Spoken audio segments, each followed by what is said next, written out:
Now officially live, episode 2, Audiochumps. Boom, boom, boom, boom. Hit the rolly start with the rolly on. Ooh, I smoke. Already? Ooh, I smoke, bro. It's been 5 seconds. Bro, shit fucking broke the internet. Bro, I was talking about my friend Richard. I put him onto it. Okay. And at first he was like, I'm not gonna listen to this trash. Mm-hmm. And then I put a song for him. And then he heard the do-do-do-do-do-do. And I need you. He was like, ooh. Mm-hmm. I was like, yeah, bro, that shit hot, ain't it? I think it's underestimated the way that he comes onto that song, bro. When I'm gonna see you, I'm gonna push your shit back, boy. Chopper hit it. That song is Bro, that joint was insane. hot, bro. Yeah, bro. Did you see the clap back though? I didn't. It was weak. Oh, for real? But they kind of did the same thing. They sampled the what's it called? I don't need a plug. Beatbox? They Okay. sampled that, and it only got like, I checked it yesterday, and it was at like 800K. Okay, because I've been listening to Who I Smoke. Bro, that's all like, It's like six. it says It's 6 fi- million, Yeah, 6 mil. million views. Yeah, bro. Bro, the ad libs are just disrespectful too. And bro, at the end when it was like, and I miss you, and they just kept saying that, bro. that's fucked up. That's awful. Fucked up, bro. We do not condone violence. I just want to let you know that. However, I will completely applaud someone who makes a good song, but I do not applaud the violence towards anyone who is alive, or especially someone who is dead. I just wanted to put that out there. But just know when I'm gonna see you, I'm gonna push your shit back, boy. All right, fair enough. Great way to start a podcast. Yes, sir. Yes, sir. Man. How you been, Lil Q? Bro, I've been great, Brandon. How's your day? Pretty good, pretty good. How was your Easter, bro? Chilling, bro. Chilling with the fam. Got some nice sun. Bro, it was beautiful today. It was beautiful. Great sun outside, bro. I went for a five laps around my neighborhood. Got my 10,000 steps. That's a great John, bro. Damn right. Tremendously good, John. I'm not the biggest religious guy, so I had Chinese food for dinner. Mm-hmm. Those wings at a Chinese spot are incredible. You know, I don't like Chinese food at all. Really? I used to, but then I don't eat it anymore. I'm a huge fan of the orange chicken. I wouldn't know. Fair enough. Chinese food is just not it for me, bro. If I had to put one place's Chinese food over anything, orange chicken at Panda Express is like candy, bro. Bro, you couldn't pay me to eat Chinese food. Really? So serious, bro. So what is your favorite kind of food? I don't know. American food, I guess. Yeah. Alright, if I had to go anything besides American, probably Mexican. Mexican? Like Chipotle, like. I'm a huge Italian food guy. Oh, I forgot. I like pasta. Yeah. All right. Yeah. Maybe I definitely say Italian food. I like any sort of linguine, any sort of noodles, but I'm not a fan of red meat sauce, bro. It's too strong. It's too strong, and I'm not a tomato fan, so I don't like the little like tomato chunks. Oh yeah, God, I hate that, bro. I hate that shit, bro. But terrible. Speaking of terrible, bro, Soul Train, YB and Namir. Bro, he's the reason. Did you hear about the YouTube thing to test their dislike? They're testing their dislike button. Really? Because of him. I mean, they won't say that, but it's definitely because of him. Bro, it got like 124,000 dislikes. The last time I checked, it was at, I want to say 90,000 dislikes, and I think it was at like 1.3K likes. That is awful. Bro, like, I don't think YouTube needs to test their dislike button. I mean, people can drop shitty music. Mm-hmm. That's a thing, bro. Like, I saw on Twitter on April Fool's Day, Lil Yachty tweeted at YB and Namir. He said, Soul Train is so fire. And he was like, yeah, I'm not even going to let this tweet live for a little bit. Then he posted April Fool's Day. Does not mean much. Yeah, okay, good. Because that did not mean much coming from Lil Yachty. I think Lil Yachty fucking sucks. Come on. And I know I'm going to get some. All right, listen. I think he has some good songs. But you can't be like, yo, bro, you heard that new Lil Yachty? Or like, bro, I have not said that in the past 2 years, bro. Sadly, my boy Hunter put me on some Lil Yachty heat. Really? Put me on some good Lil Yachty heat, bro. Every once in a while, he has some really nice bars. What songs? Oh dang, I don't remember, but he had this one bar in the song, and it made me go crazy. It was something like, "Pay 10, make her pay 10." Okay. like Eli. Pay Like Manning? 10, yes. Oh, Bro, it was hot, bro. Wait, but pay 10 like Eli. Well, wait, like Manning. Yeah. Well, Peyton Manning was number 18. Eli was 10.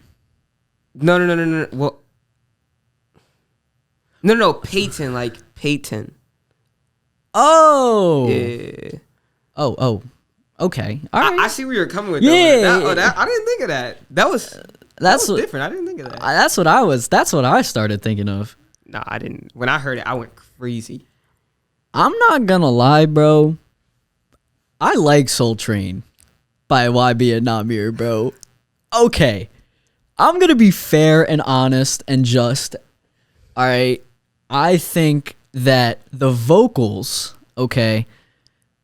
When I glide, Yes, I slide, my slip the beat, around. Bro, Yo. the beat was fucking amazing. I'll give that to him. I Okay. thought there was gonna be some summer vibe shit. When I heard him hop on, I was like, bro, this ain't it.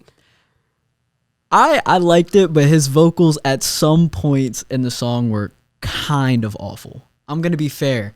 But as a whole, I like it. But for some reason, I'm always a huge fan of those like meme songs, bro. Like, remember Demon Time?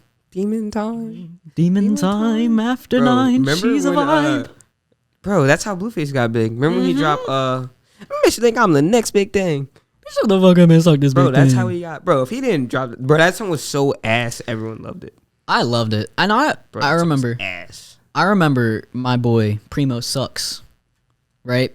He put me on to Dead Lokes like On the dead low. half a year before that song blew up. And I was listening to it and I was like, this is probably the worst song I've ever heard in my life. And then it fucking blew up. And then it blew up and I was like, I actually love this song. I miss Blueface. He's starting to fall off too. No, the fuck he's not. Bro, his drop the beat or You see his Instagrams? oh my god, he has feet on his He don't Instagram. have feet. He got hoes. Where'd he get that You know money what I from, meant. though? I don't know. Because I don't think he's making that much bread. I don't. I mean, he's got millions of followers. He's selling music. He's got songs with some of the biggest rappers Do you out. follow Blueface on Instagram? No. Okay. I don't either, but like I guarantee you people have followers who like really don't listen to their music like that. Like for example, I like Quavo and like I follow him, but I'm not like, oh Quavo, yeah. But like I love his like music. But I'm not gonna like go out of my way. So I mean you might have followers, but that doesn't mean you're making money. You're making money, but maybe not as much as people might think you're making money. for sure, The amount of money. for sure. No. Lil Nas X is making money though. Lil Nas X, I think that man is a marketing genius. No one's gonna rebuy those shoes. Would you rebuy them? I would not pay resale for that price, but they sold out in under a minute at $1,000 at $1,018. Well, $1,018. But bro, nope. Nobody's gonna rebuy them. I wouldn't rebuy them. They're reselling right now. I was checking on eBay after they dropped for $2,500, and I bet people are buying them. I mean, obviously you and I probably aren't, but I'd be surprised if people weren't. Bro, that dude went from fucking Old Town Road to Panini to collabs with the baby. Baby, Let's go to now this. Mr. Convertible. Bro, when you showed me that, bro, I've never seen that. You've never seen I the didn't- baby That was car. the first time I saw it. Are you serious? That is probably one of my favorite memes out right now, and the Anthony Mackie memes. The dude from the guy that plays Captain Falcon in Iron Man. Okay. So the memes are all about how he has a face of someone who knows something that you've done, if that makes any sense. Okay. Like, you understand, like, that person that makes that smile, like, that's, like, the evil smile, you know what I'm talking about? Like, there's a video of them showing the backs of people on the Avengers, and they show Scarlett Johansson for less than a second, and he's like, "That's Scarlett Johansson," and it's just her ass. Oh, I do know what He you're talking immediately about. knows I do it. know what you're talking about. I do know what you're talking about. Just says it immediately, and apparently he asked multiple times, like numerous amounts of times, that he wants a love story with Black Widow. Bro, I do know what you're talking about now. When you brought that part up, I know exactly. That man, that's a king. He wants it. He be drawing on set. I bet he be drawing. Oh, for sure. He's hilarious. Bro, imagine working with like your coworkers and just being like, He's just staring, bro. That's awful. That's awful. that shit. Wow. Man's got that a would crush. probably get weird after a while. Though, Yeah. like, for your coworker. Yeah, but I feel like he seems like a chill, cool dude. So he probably just has a massive crush on her. I don't know. Maybe that's the side we see. We really don't know him at the end of the day. For We example, don't. look at KD. Easy money sniper. Easy money Easy sniper. money sniper. Michael Rappaport. Bro, you That man. like when you're that big of a person, what are you thinking saying things like that? I feel as if Like, did he actually think that was going to be a disclosed message between him? when you're that big, even just you and I now, you have to realize that you can screenshot that so easily and just post that, and you know that you are going to get a ton of hate for it. You're going to get canceled. Yeah. I feel don't think like he got canceled yet, though. Like, I haven't seen. yeah, Yeah. but I mean, he got fined $50,000. Oh, really? Yeah. Paul Pierce is under investigation. Is he really? That I wonder what was going through his head. He's just a demon. He's on his own shit, bro. Ain't nobody fucking with Paul Pierce. He was on demon time in that Fucking video. Truth. The truth. The truth. What? Truth, man. See, my question is to that. What is going through your head? I understand he was probably drunk. He was. No. He might have been. I don't think he was. Might have been high. He was high. I mean, you could He tell by was the smoking. eyes. He was smoking. Oh, he was smoking. You could tell by the eyes. Like he was high. Yeah, bro. But what goes through your head when you have that big of a following? When you have people that are like looking up to Our you. age. Yeah, like Yeah. you're someone's role model, Yeah, bro. and you go live with Fucking strippers and weed and talking to females disrespectful, talking about some, hey, shorty, you supposed to be being here making this cash right now. yeah. Like, whoa, bro. Like, Come on, man. it's definitely hilarious. It's definitely hilarious. It's something to laugh about, but it's also In the like, long run. bro, yeah, it's like, bro, come on. Yeah. In the moment, you got to think, but clearly he wasn't in the right state of mind. But that's not an excuse. You know what I'm saying? I'm just trying to be realistic. You know what I'm saying? That's why I love our country, bro. Because, like, at the end of the day, everyone can have their own platform and express their feelings the way they want. Like, Okay. I personally think the best thing about our country is everyone can have an opinion, but it's the worst thing at the same time, too. Everyone can have an opinion. Ooh, Think about it, bro. that is true. I never thought about. Well, I guess I have thought about it that way. Everyone is allowed to their own opinion, Yeah, bro. but everyone hates everyone else's opinion. You know what I'm saying? Bro, That's not America. for it, bro. That's America. Bro, people don't like to see each other succeed, bro. People do not like to see each other succeed, I bro. know, bro. That's just like, bro, no. To go in detail on like the whole America thing, like we were going through that crisis Mm-hmm. with like black versus white and Mhm. like Black Lives Matter, bro. That might have been the biggest time for having an opinion in America. I mean, we're 18 years old. I've never seen something like that happen before in our lifetime. Yeah, no. There's nothing that stands out that much, I honestly. remember when they tried to do it down here. Target shut down early that day. Mm. Bro, I remember Route, what is that, like Route 1, I think? No, it was 13. Oh, yeah, Route 13. Like, it was backed up and everything, bro. Was it really? The traffic was horrible. Yeah, bro. Like, they had helicopters out there. Wasn't there? They threw smoke bombs. I remember seeing videos of it. Not here. I don't think. Unless it was up north. No, it was up north in Wilmington. That was in Wilmington. Okay. Yeah, okay. Yeah, that was in Wilmington, bro. That's crazy. Yeah, bro. When I was there, they broke into the Pier 1 Imports, the Villa, the Foot Locker, the Cricket. The one place they was not fucking with, though, was the Best Buy. They had that shit on lock. Really? They was not bro. Dover PD was not fucking around, bro. Because I remember the one guy, I was walking back to my car. He was like, let's hit up the Best Buy. I'm like, dude, you got to be a fucking idiot, bro. Mm-hmm. Like, to break into an establishment like that. Full of electronics. Oh, What makes you think you're going to fucking get away? Oh, you know they have that locked down, too. For sure. No doubt. And if you try to steal anything, obviously, with like a serial number on it, or it tells you to return it. Yeah, but a SIM card, like they're immediately. That's what happened with the iPhones that they stole from Cricket. Yeah, from Cricket, because I remember the videos of people posting that, and it was like, please return. Yep. Definitely dumped those Jones in a creek somewhere. Oh, they no were doubt. Probably sorry. They were sorry as shit because they did not know. Like, I would be so sick if I stole a phone and turned on and said, please return to so and so address. Could you take the SIM card out and like put a different one in? I don't know. I feel like they would still somehow be have able a way to track it. Yeah, by far. Definitely have a way to track it, bro.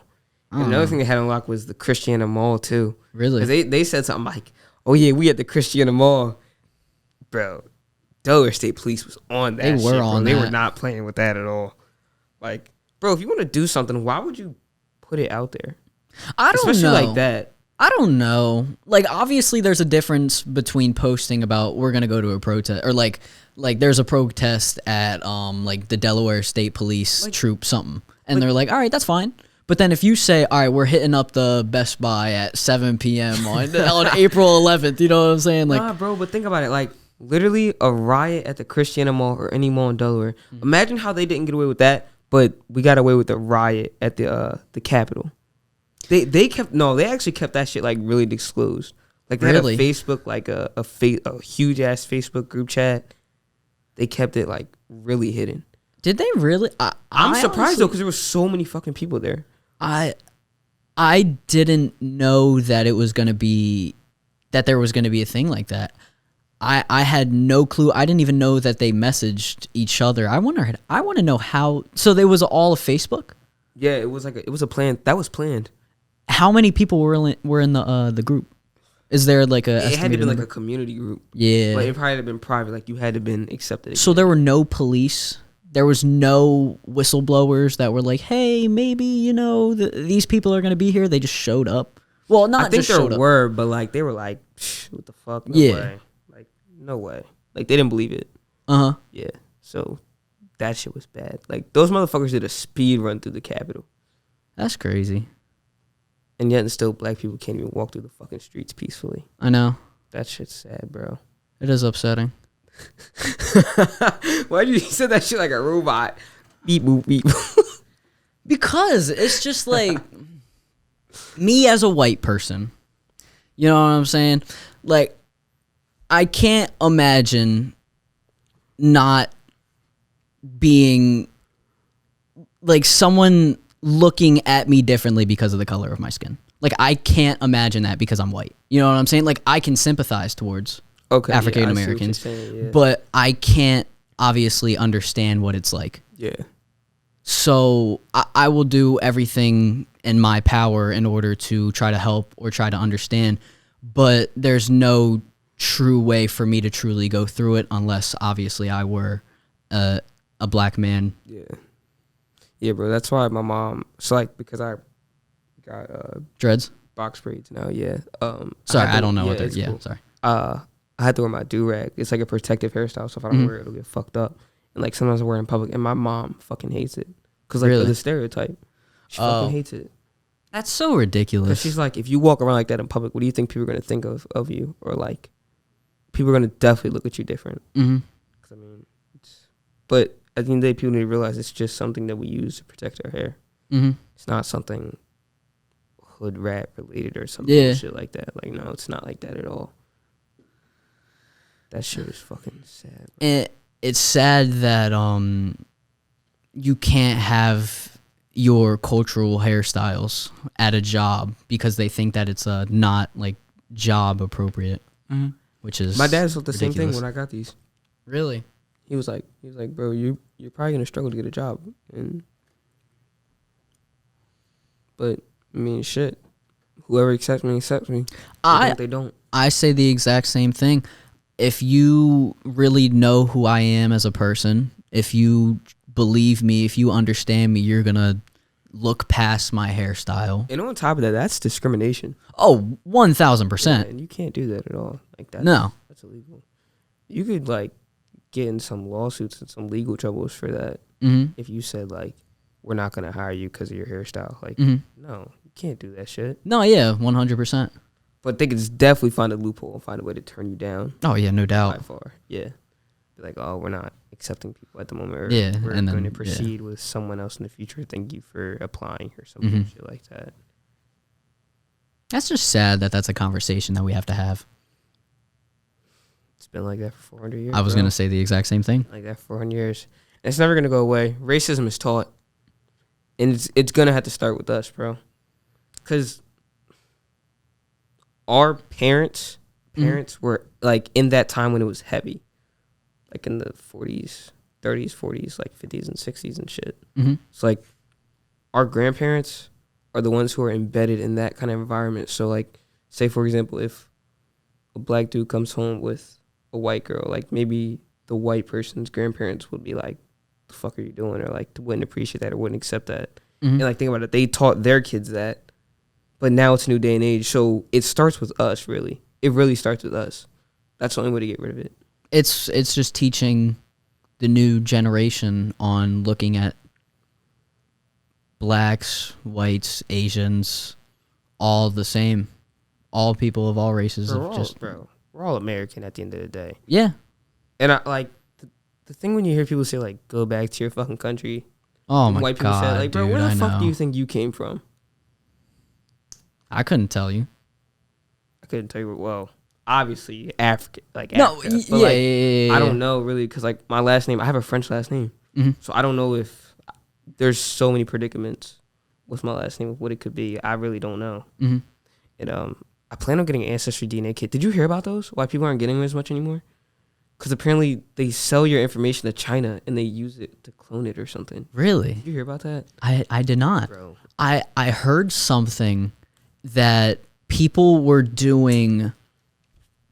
It was, I believe it was Jewish people, or it was KKK members. They were giving KKK members the Ancestry.com like test kits, and they were giving it to the people in the South because they were more likely, I'm not 100% sure, but they were more likely to have some sort of Jewish descent in them, especially coming from the South, and that's where primarily racism was really born embedded, in. Yeah, exactly. It was embedded in. And they were giving, I'm pretty sure, Ancestry's test kit to people in the South, and to basically prove to them that they have some sort of Jewish descent towards them. So it could be like you're being racist towards the people that you were a part of. So they did that on purpose? Yeah. So, wait, was it like a fake test to just give to people like and say you're Jewish? I remember it was a or was it like a legit test? Or was it like a fake test to just lie to people and tell them, hey, you're Jewish and you're fucked up? It was a substitute teacher that I had that told me about this. And I think he said that he wanted to do it, or it was that someone did it. It was one or the other. I'm not 100% sure. And it would basically prove that they're being racist towards their own people because most of the people in the South are of Jewish descent. I'm not 100% sure why, but there's a reasoning behind it. So I don't want to like throw around a fact if I'm not 100% sure fact, but that's definitely something that I've heard before. Jewish people, man, they went through a lot of shit. Jewish people went through a lot. My last name is Jewish, actually. Really? Yeah. Are you Jewish? No, but I believe that I'm of Jewish descent. Okay. All right. Damn. Yeah. Bro, man, like, I wouldn't say we fought. In a way, you could say we fought for Jews, like World War II. Like, they were like basically killing people. Well, the Jews were getting Yeah, I know, but I'm saying like we fought for them in a way to like get them. Oh my be in God, prison yeah. anymore. To get the Germans Bro, out of could the you war. imagine if we went back to fucking war? I mean, like we're at war, but like I'm talking World War II type shit. Like a World War III. Like getting fucking drafted. Bro, are you 18? I am 18. I know. I mean, we have the possibility of being drafted, which is crazy.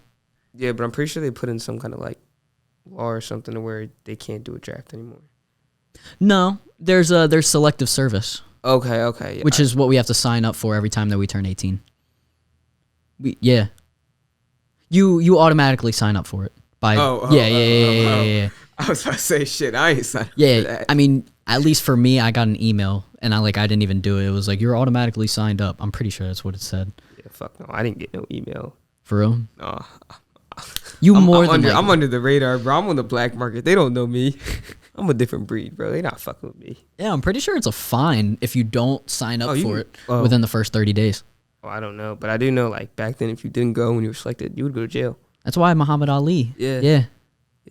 Fucking king, man. He went through some real shit. He did. How long ago did he pass away? It was like 3-4 years ago. Oh no, not further than that. Way back than that, I think. No, he passed away pretty soon. Or I don't want to say like soon. I'm pretty sure it was 5 years ago. Really? Yeah. Because I remember he had a. I remember seeing it in the news because he had a bad. I want to say 2016. Yeah, 5 years ago. 2016. It was a bad brain aneurysm, and then he passed away from it. He lived a long life, man. He did. That was a strong dude. I don't know. Bro, you know how people bring up the argument between like Jordan versus MJ? Imagine LeBron versus MJ. Is that what you meant? Oh shit.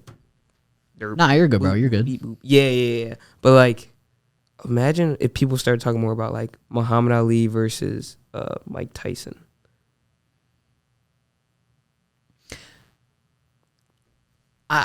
I wish I could say more about this, but I'm not that big of a boxing fan.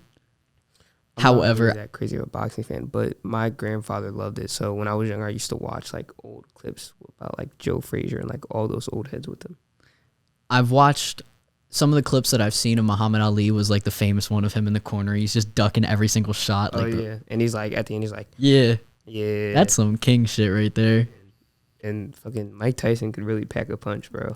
I heard Mike Tyson had one of the meanest like left hooks to the liver, bro. Apparently, he was a dirty ass fighter, bro. Apparently, if you get punched in the liver, that is the worst possible place that you can get punched in. Because if you get punched in the face and you get knocked out, like you don't feel it, like you're just out. I'm serious. If you ask like any boxer and they say what the most painful punch is, it's straight to the liver. Like if you like, there are videos of people getting punched and they just in the liver and they just get down on their knee and they just fall to the ground. Bro, I don't know if I would say getting punched in the face you wouldn't feel it. I think you would feel it, but I'm talking knocked out. Bro, I think you would feel it, bro. Oh, well, obviously you would feel it, but what I'm saying is get absolutely knocked out. Like you fall to the ground and you obviously feel it, but you're out. But like you're not out when you get punched in the liver. Like you feel all of it. Like it sends some sort of shock through your body that you just are out. Bro, you seen the video? I don't know. Well, you said you're not the biggest boxing fan. I'm not. But there was a dude, I don't remember his name, but Mike Tyson, when he was coming up, like, he was really starting to get recognized. And one dude, he was about to fight. As soon as the bell rang, you know what he did? What do you do? Walked out of the fucking ring. Are you serious? He just walked out of the ring. Shit, I would have done the same thing. I would have done the same thing. I'm not fighting Mike Tyson. You done lost your mind. He's a smart man for that. There was a story that Muhammad Ali was telling. And apparently he had a dream one night that he was gonna kill someone in the ring. And he was like, I don't want to fight this guy because I had a dream that I'm gonna kill this guy in the ring. And someone talked him into fighting the guy. And then he fought the dude, and the guy ended up dying because of brain damage in the fight, and he died like a week after. Are you serious? Swear to God, yeah. Bro, he went through some demon ass training. I know. Too. Like, bro, just imagine where boxing's at now. Like, I think it was definitely worse back then. I think with all sports, bro, because sports back then were really grimy, and now today it's like, oh, we're like positive. We want to be a positive outlook for the kids. We want to be negative. Like, for example, the MLB doesn't promote fighting. Like, that's why, for example, like in NHL games, they have fighting. Like in an MLB game, there won't be any fighting because the MLB does not condone the fighting at all. Yeah, I mean, the MLB's, it's one of those leagues that it's, I mean, if you fight, I mean, obviously it's pretty frowned upon. Like a hockey obviously is a sport that you literally are put on a, I don't want to say put on a pedestal, but if you fight someone and you win, people are like, yeah. But if you fight someone in MLB, you're just like, come on, bro. No. Really? There are many scenarios, bro. If you're getting thrown at. Okay, all right. Well, that's different. Did you not? Oh, you don't watch baseball, do you? I'm not that big of a baseball fan. Day 2. So opening day was like this week. So the second, so opening week, day 2 of baseball, there was a fight already. Really? Day 2 of baseball, there was a fight. What happened? So it was a hit, and dude was coming home from third, and he slid and ran into the pitcher at the plate, and he got in his face and yelled like, "Let's go!" Yeah. And like, obviously, your team's gonna back up your pitcher. Like, your pitcher's like your quarterback. Like, for example, if someone takes a cheap shot on your quarterback, your lineman's gonna come up and like fuck that dude up. Like, you're not just gonna let him. Like, that's basically what happened. Yeah. And Yadier Molina is like one of the best catchers in baseball, and he stood up for his fucking pitcher. And yeah. Well, okay. See, that I don't have a problem with that. But the thing in baseball, like, the littlest shit gets everyone too crazy. It's like, literally, you could push someone, and literally, you got people jumping, like, bench clears. Yeah, bro, they have the entire like, bench bullpen, out. Like, it just causes more shit, bro. I love the NFL fight, like, highlights, fight clips. Like, do you remember the video of LeGarrette Blount, like, absolutely punching the mess out of the dude? He was in college. Oh, no, I've never seen this. It was Bro, there were some crazy college football fights this year. Really? There was one, it was like Mississippi State. Bro, I don't know, but it happened at the end of the game, and it was bad, bro. Mm-hmm. Bro, even state troopers got involved, bro. I think some players got charged, bro, because they threw punches at state troopers. Not on purpose, but like... Yeah, no, I got you. Like, it was so bad, bro, the state troopers couldn't break it up. State troopers couldn't break it up. Jesus. I mean, are you really going to stop some 6'5", 200-pound, like, fucking... No, without... You're not. Nah, without using some sort of, like, force. You know what I mean? Like, that's crazy. All. Yeah, man. Like we said it, well, like Brandon said at the beginning. I don't condone violence. However, some clips are pretty cool to watch. Man. Yeah. I don't know. I can't think of like one of the last football fight that I really remember was the one where it's like AJ Green and Oh, yeah. The last one that I remember, it was at the end. Well, I mean, would you count the Myles Garrett one? When he threw when he smacked him in the head, bro. I wasn't sure whether we counted fight as in like fists, you know what I'm saying? Like throwing hands or something like that. I'm trying to think of like any. The one at the end of the Seahawks game. The Seahawks Patriots Super Bowl. Oh, that was like a skirmish, bro. That wasn't nothing crazy, bro. It was just petty bullshit. Yeah, I guess you're right. Fight, bro. They were just pushing and shoving, and that was just really petty. I got you. Like, I think honestly, I think if I wanted to watch it, I don't think that there's definitely more fights in baseball than there are in football. But you got to remember, football's a 17-season year. In baseball and basketball and like hockey, you play like 170 something games, which is insane. That is incredible. That's insane, bro. Body lasts longer too. I would think your body I saw for football. I was watching a video, and I believe it was Arian Foster. He said the first like 3 days after you get done with a football game, like you can't move like at all. Was that on the Joe Rogan podcast? Yeah. I watched that. Yeah, bro. He played with a broken collarbone for a whole season. He said, I remember Arian Foster said that there's not a single player that he knew. I'm pretty sure this is what he said. There's not a single player that he knew that didn't need some sort of like reconstructive surgery at the end of the year. Like there was someone with at least some sort on his team or in general. I think it was in. Chad Johnson never got hurt. Really? Never got hurt. Well, I mean, I'm just saying like that didn't have some sort of injury. Like I bet that Chad Johnson. Oh yeah, I bet he had like something minor. No, yeah, that's what I'm. Yeah, I mean, he played every week. He like never missed a game. Really? Yeah. Wow. That's crazy. Yeah, bro. NFL like leagues and sports organizations are grimy. Like, for example, the reason he said he played a whole year with a broken collarbone was because he said if he told them they had a broken collarbone, they wouldn't have paid him his money. And he like, shit, I would want my money too. That's sick. If we're talking the difference between millions of dollars, fuck yeah, I want my money. Give me my money. Tell them bring me my money. Tell them to bring me my money. Yeah, bro. Sports organizations. I mean, it's a business. It is a business. As grimy as it may seem, like business is business at the end of the day. Like you can't be mad at someone for some shit like that. Speaking of business is business, do you like Gunna? Yeah. I know people who don't like Gunna. That pissed me off. Really? Yeah, bro. I hate when people are like, Gunna is trash. Because all the people who saw him at Firefly are like, bro, that's not his crowd, man. I heard every single... All right, I didn't go to that Firefly, but I would say every single person that I asked, other than Blaze, because Blaze said that he went to the Gunna concert and it was one of the best... it was the best concert that he's ever been to. Everyone said that concert was trash. Yeah. Wrong crowd, bro. Yeah, that makes sense. If you put Gunna at Made in America, you were at Made. I was at Made in America, yeah. Yeah, bro. If you put Gunna at Made in America, bro, that shit is live. I love Gunna because I haven't heard a single song where Gunna does not slide on a beat. I think, all right. If I had to compare Gunna to like, Gunna's like Drew Brees. Like you can't hate Drew Brees. Drew Brees is like that guy where he just excluding the year when he said that stuff. Yeah. But like Drew Brees is that guy that everyone likes. You hate Drew Brees, you're fucked up. Okay. Like, remember when everyone was talking shit on Gunna making the fat jokes? He did not clap back at anyone. He just let that shit happen. And the thing is, Gunna was never fat. Gunna's not fat. Gunna's not fat. Gunna is not fat at all. Gunna is not fat, bro. Bro. Such a legend, bro. I don't know why people hate on him so much. I don't either. Like, his beats, I wouldn't even say that his beat carries, because I think that they both mix each other very well. Like if you're an old head, you're probably gonna listen to Gunna and you're gonna be like, this dude's trash. Yeah. You know what I'm saying? But nah, bro, there's people our age who thinks Gunna's trash too. Yeah. And it actually disappoints me. I hate when people say artists are trash and they don't give them like an honest listen. Mm-hmm.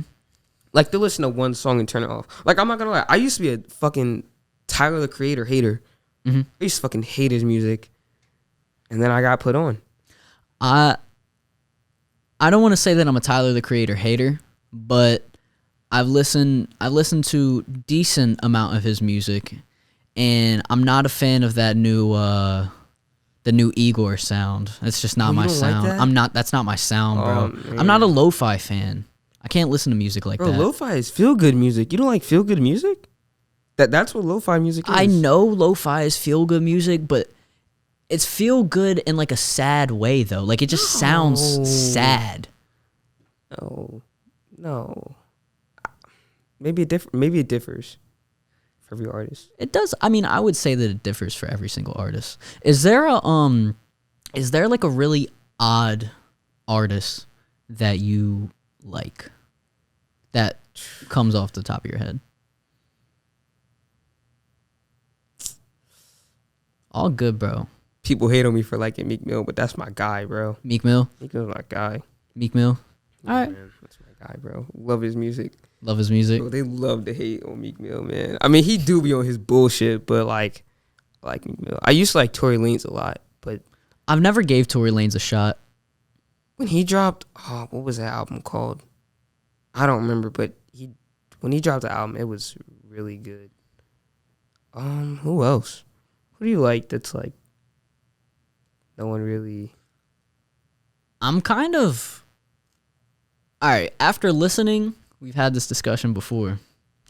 After listening only to, honestly, their popular songs, I'm kind of messing with the City Girls, bro.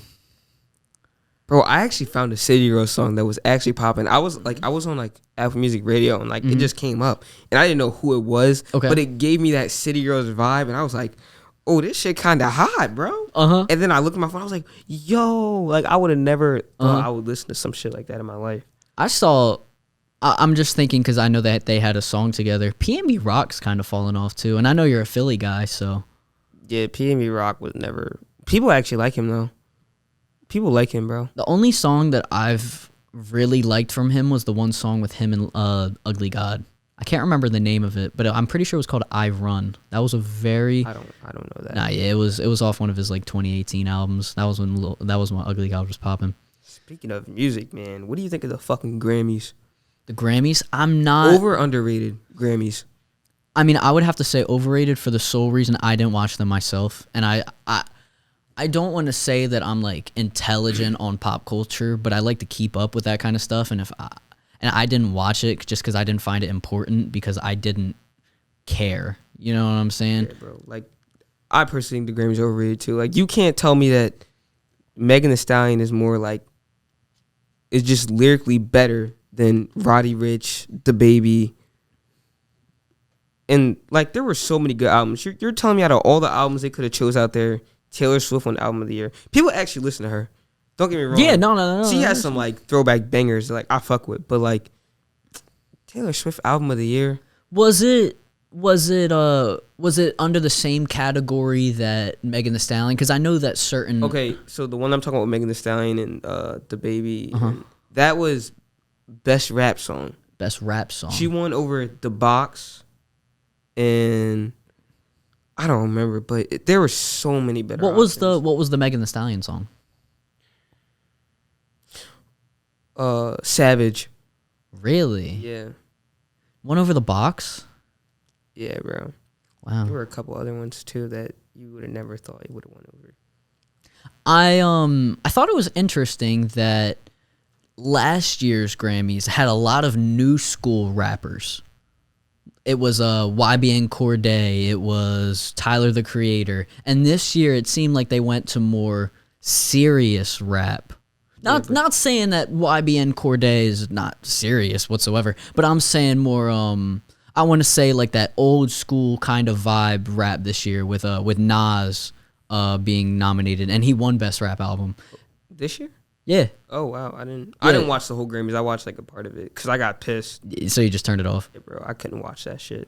It was him. I think it was West Side Gun, and those guys are more. Oh yeah, that was a part of it where it was like old or like it was like a throwback part of the Grammys where they gave it to somebody. Well, yeah, it was Best Rap Album, but it was more like it was more of a old school like Freddie Gibbs kind of sound, if that makes sense. Yeah. Which obviously to each their own, but that's not my personal style. Bro, I just need to know who the fuck selects Grammy winners. Like, do we the people do that? I don't think so. So who the fuck selects the Grammy winners? Probably the people in the back that know nothing about music. And like it's just like the people that Bro, you know that's why Eminem will never go back to the Grammys. He did a whole like a talk, like he did something like Barbershop Talk related where he was like he'll never go back to the Grammys again. He'll never perform at the Grammys. He's like, he called everyone at the Grammys like a bunch of fucking phonies and bullshit. He was like, what if the Grammys gave you an opportunity to have a vote? And he was like, that's a phony ass vote. Eminem speaks his mind, bro. That's a good thing. I'm glad. Hot take. Let me hear it. I personally don't think Eminem was good. I don't. He has like 3 good songs. I don't think Eminem was good. Wow. 8 Mile, Slim Shady. Hot take. I wish I could argue with you, bro, because I'm not that much of an Eminem fan myself, See? bro. Bro, I think people be sucking him. Cause like, this is like, I don't want this to sound fucked up, but like, you're good, bro. He was the first real white boy to do it. Yeah. Like, and people were like, oh shoot. But like, I don't like his sound at all. Mm-hmm. He's not selling anymore, as in apparently that last album he dropped did good. It did, but what I'm saying is it's not like that high. Like Lil Uzi sold more than him. Oh yeah, obviously. Yeah, I'm pretty sure like Travis Scott. I mean, obviously Travis Scott sold more than him. I'm just comparing him to like new school rappers. Yeah. He's definitely selling like 200K album sales, but he's just not as hot as he is anymore. People like him. I don't. I mean, people think that he's like the best lyricist of all time. Fuck no. No. I don't even care. I think there's. I don't even care about lyrics. Better. Yeah, I know you don't. I don't. really I don't know. When you find a really valid bar, I like corny bars though. corny. I don't want to say corny, but a lot of Lil Uzi's fire bars, people would be like, "Yo, that's kind of corny." Like, Bro, in reality, I'm 5'4", stand on my money. Now I'm 6'6". Like, that's hot. I like it. It's hot, but like, it's kind of corny. But at the same time, like, yo, that's fire. Like, what's the octopus? The octopus line? Like, I put diamonds all my I can't remember what the line is. I think I know you're from New Paddock. That line is, I can't remember what it is, but like, it's corny, but it's fire. Yeah. She said it was so great. But Lil Baby had one too on what was it called? Yes Indeed. When, bitch, I'm the baby. It was Cartier glasses. I won't even peek at you. Yellow Ferrari like Pikachu. That's fire. That is fire. Like that joint was hot. There's a couple bars that I got to give to some people. Ooh. I like some of the meme bars, some of the joking bars. You know what I'm saying? I like beef like rap, bro, because it gets personal. Bro, I like beef rap until it's like beyond disrespectful. Bro, if it were for Pusha T, we wouldn't know Drake had a kid. I thought you meant dissing dead people. Oh, shit. Man, they can do what they want, man. They're already killing people as is. Yeah. That shit is that, bro. You're already involved in that game anyway. Yeah, but then at that point, it's kind of self-incriminating. You're doing it to yourself at that point. Shit, they already done did it to themselves. They killed a rival gang member. Yeah. They're also in the gangs. Back when you said the Who I Smoke video, I think they're on there. I think that's Bobby Shmurda 2.0 type shit. Like, I think that's going to be the next, like, hot nigga song. Like, you know how there was hot nigga? Yeah. Because Bobby Shmurda did 8 years for that? It was like 7. It was a long time. Yeah, it was a long time. Bobby Shmurda had, I want to say, 3 big songs. It was Bobby Bitch, Computers, and Hot Nigga. Yeah. But, bro, Bobby Shmurda just blew onto the scene too with that song. I'm sliding over cars while I shoot. I didn't know who Bobby Shmurda was before. I didn't either. I mean, the reason why I found out of Bobby Shmurda, I'm positive, was Vine. Ooh. Yeah, but that was like at the beginning. Like nowadays, there's such a big outreach. Like this Who I Smoke song is on everything. Instagram, Snapchat, TikTok. Like it's everywhere. It is. And that's giving them clout, giving them attention, giving them views, giving them money, putting money in their pockets. But it was such a great song, bro. That was a good song. Leave it the Florida people to ruin such a pure song. A pure, soft sounding song. 1,000 miles and just added some bass to that joint. Perfect, man. Like, bro, beef rap is just amazing. Like, when I think of rap beef, the first thing that always pops in my head is Meek Mill and Drake. I was gonna say the exact same thing. That's always the first one I think of. Uh-huh. Cause like they bodied each other for sure. They did. And I mean, obviously Drake won, but like Drake definitely did win, but with back to back, there's no way of coming back to that, bro. Bro, did you listen to Warpaint 3 or 4? I did. Bro, when he said something about like laid up with your wannabe bitch or something like that. He was talking about Nicki Minaj, and I was like, yo, it was so disrespectful. What was the do you remember the exact bar where Drake was talking about how he was in the same hotel as him? What song was it, back to back? I think it was back to back. Like I'm one cuz it was back to back like I'm Jordan 96 97. Whoa. Very repetitious. I remember that was how I found out about Odell too. That song. Oh, it was something like I waited 4 days, niggas. Where y'all at? Yeah. I drove here in the rain playing AR Ab. Yeah. I don't know what it was. I really made y'all mad. I guess this is what I got to do to make y'all rap. I mean, whoa. Yeah, that joint was hot. That song was fire. Yeah, bro, I still listen to those like this to this day. You really? Yeah, bro. I love Warpaint 3 or 4, but I love them. I still listen to old music. I love listening to old Future. I think old Future. Yes, Bro, that is actually like I have found out that that's like a deep conversation of Future's music. Like people say like there's a conversation of what is Future's best album, and it's like DS2 and something else.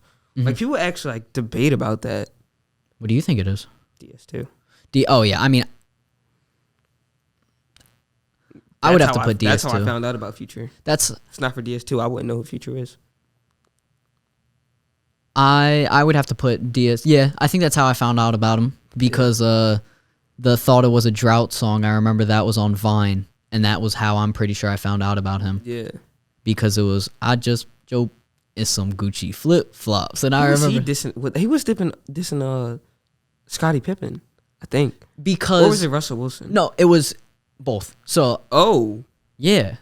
Wait, you don't know what happened? Well, I mean, I knew he like had beef with him, but I thought in that song he was only dissing Scottie. Oh, no. So what happened was, I can't remember what song that was that he dissed Scottie Pippen in. But what happened was apparently Future asked Scottie Pippen like 20 years ago for an autograph, and he never signed it. So Future had sex with Scottie Pippen's wife, and he got them to get divorced because of it. Dang, broke a young kid's heart, and look at what he did, man. Just because he didn't get an autograph. I think the worst like rap beef ever was probably the Tupac Biggie thing. Got both of them killed. Yeah, that's another good thing too. Like, you know how people were like, would Tupac and Biggie last in this days? Like, because remember how Lil Yachty got a shit ton of blast for saying like, I personally don't think Tupac or Biggie were that good. Like, I couldn't name 5 Tupac and Biggie songs combined. I'm gonna be honest, I can't. You can't? No. Mo Money, Mo Problems. Wait, Changes. Hit 'Em Up. California Love. I used to read Word Up magazine. Salt and Pepper, Heavy D up in the limousine. You don't know that song? Nope. You're joking. Swear to God. Hanging pictures on my wall. Every Saturday, Rap Attack, Mr. Magic. Never heard of that song in my life. And if you don't know, now you know. Okay, see, I know that part of the song. You know very well who you are. You know that song? No. Bro, we got to get you at a black cookout, man. My God. What you been doing, man? Yeah, man, I think Biggie would have lasted. I don't think Tupac would have. But back on the whole beef thing, like, in one of his songs, I don't remember, I think it was Hit 'Em Up, maybe? Like, at the end, where he was just like, he wasn't even rapping. He was just talking. Just like, fuck he yo. was just talking shit. He was like, don't one of you niggas got sickle cell or something? He was like, fuck Biggie. That's what Pusha T did, though. But, bro, it was... He said he was making fun of 40 for his disease that's gonna like kill him early. He would. I can't remember. Oh, that's Drake's best friend, right? Yeah. Well, that's his executive producer. Yeah. Damn. What diss track was this? That was the one, the main diss track. Oh. Okay. But all right, he's dissing his best friend, bro. What? Pac went at a whole fucking label, and he dropped names too. I know. He said, fuck my deep. And he said, and if any of you niggas want to bring it. But we not, he said, I don't remember, but he said, we bringing drama, fuck you and your motherfucking mama. God damn. Gotta bring someone's mom into it, bro. Bro, that's very evil. Disrespectful. Fuck Diddy. Fuck Biggie. He was like, oh yeah, this was between me and Biggie, but now everybody want to get involved. I want to get more into old school rap, but I just can't I just can't get myself to do it. Not that it's bad. If you had to listen to one or the other, go listen to Biggie. Don't listen to Tupac. And I think, at least from what I've seen, Tupac was a huge advocate for, like, he was just a overall, it seemed like a mogul. Yeah, he used to be like what would you say? Like, he used to be like an outcaster, kind of. Like, he used to be one of those guys who was really smart, speak his mind. He had a different perspective of the world. It's like, wow, I wouldn't think of it like that. And I've seen videos of him speaking, and he seemed extremely intelligent by when he would talk. Gang violence, man. It's crazy how they used to be best friends, too. And one incident happened where he thought that Biggie set him up and tried to kill him. It was at a hotel. Was it? Yeah. I thought it was a studio incident. Like they were actually working in a studio. I'm pretty sure, because I had no clue, and I asked one of the guys that I work with what happened between them, and he mentioned how it was something about a hotel, and I looked it up, and it was basically he thought that someone tried to shoot at, I can't remember which one it was, and basically one of them thought that it was the other person that planned it because they were at the same hotel that they were at. Yeah. Bro, there's a lot of like good movies you can watch that'll break down like how they became like about how like that generation, like how the whole Straight Outta Compton, Dr. Dre, Suge Knight, Tupac, Biggie, like did you know that the only reason Biggie became a rapper is because his best friend took time for him? His best friend did time for him. Because like that was at a time where like obviously the criminal justice system was extremely fucked up and they had a gun and drugs or something. And the investigator was like, "Whose is it?" And neither of them would say anything. And he left and he said, "I'll come back and let y'all figure it out." And like his friend knew that Biggie was gifted. She was like, "Listen, man, people from you are really special, and like y'all don't make it out." Was there a movie that was made on Biggie's life? Yeah, and there's a Netflix documentary out right now. Did it just come out, or is it? The Netflix documentary came out, I would say, like a month ago. Oh, okay. Yeah. All right. Yeah. I wish I was more into documentaries. I'm more of a movie guy though, personally. I think music artists need way more documentaries. I watched the Travis Scott one. Loved it, bro. I think it was the chronological order was fucking horrible, but I loved it. Okay. Like seeing how he made songs like No Bystanders. And speaking of Astroworld, hold on, because I never got to talk to you about this. In the group chat, right? Mm-hmm. You sent a list of a whole bunch of misses on Astroworld, and it pissed me off because all those songs are so good. And out of all of them, you didn't even say NC-17. That's the worst song hands down. That's the only song I would say is bad. I didn't say NC-17 because 21's on it.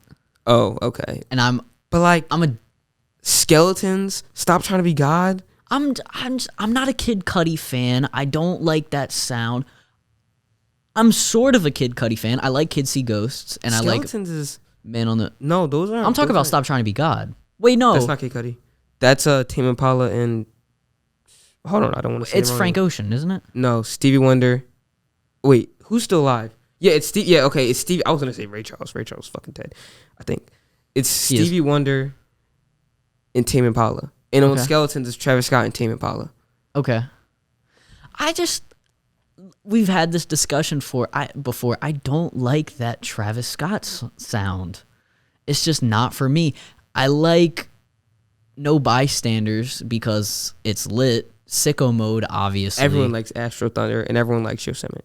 I love Yosemite because I'm a huge Gunna fan. I love Sold Out Dates. Oh yeah, too. You know who I like really don't like, and I think is ass. Who? Nav or whatever. Nav. I mean, no, wait. Did I say it right? It's Nav. No.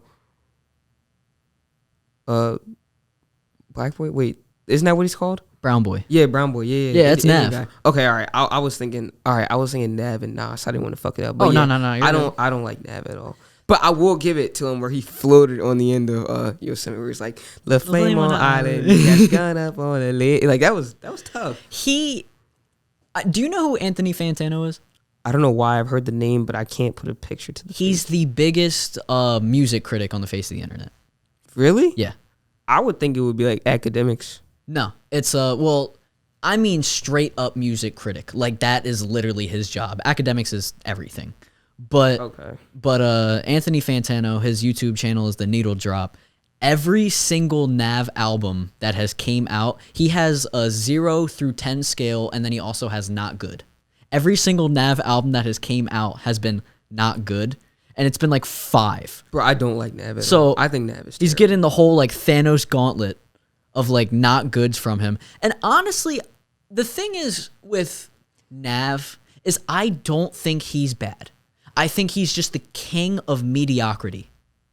Like it just seems as if he makes the music to make the music and makes it sound just right. And then doesn't really go any further on it, doesn't really try any harder I think on his features are good. He does. Like Tap is a very good song. Leaders is fire with him and Lil Uzi. How does that go? Is Leaders? Leaders is the one with it's on Eternal Take Deluxe. And then he has the one. Oh, okay. The one feature on the end of So Much Fun, which is my favorite album of all time. Want to say that real quick. However, it's like a rackety rags in my neppity sex. I remember seeing a meme where it was like, it was a lady holding a sign. It was like, your lyric saved me. And it was a picture of Nav. It was like, rag. Yeah. Nah, I mean, honestly, I don't mind Nav that much. I like the song with him and Quavo. I like Chirp. The new album that he just came out with, him and Gunna, him and Wheezy. There's a song in there called Young Wheezy. Is Wheezy? He's an artist? Wheezy's a producer. Yeah, I was about to say, you said he came out with an album. Well, yeah, okay. It was like, you know how like Wheezy, Savage, like Savage Mode is him and Metro Boomin.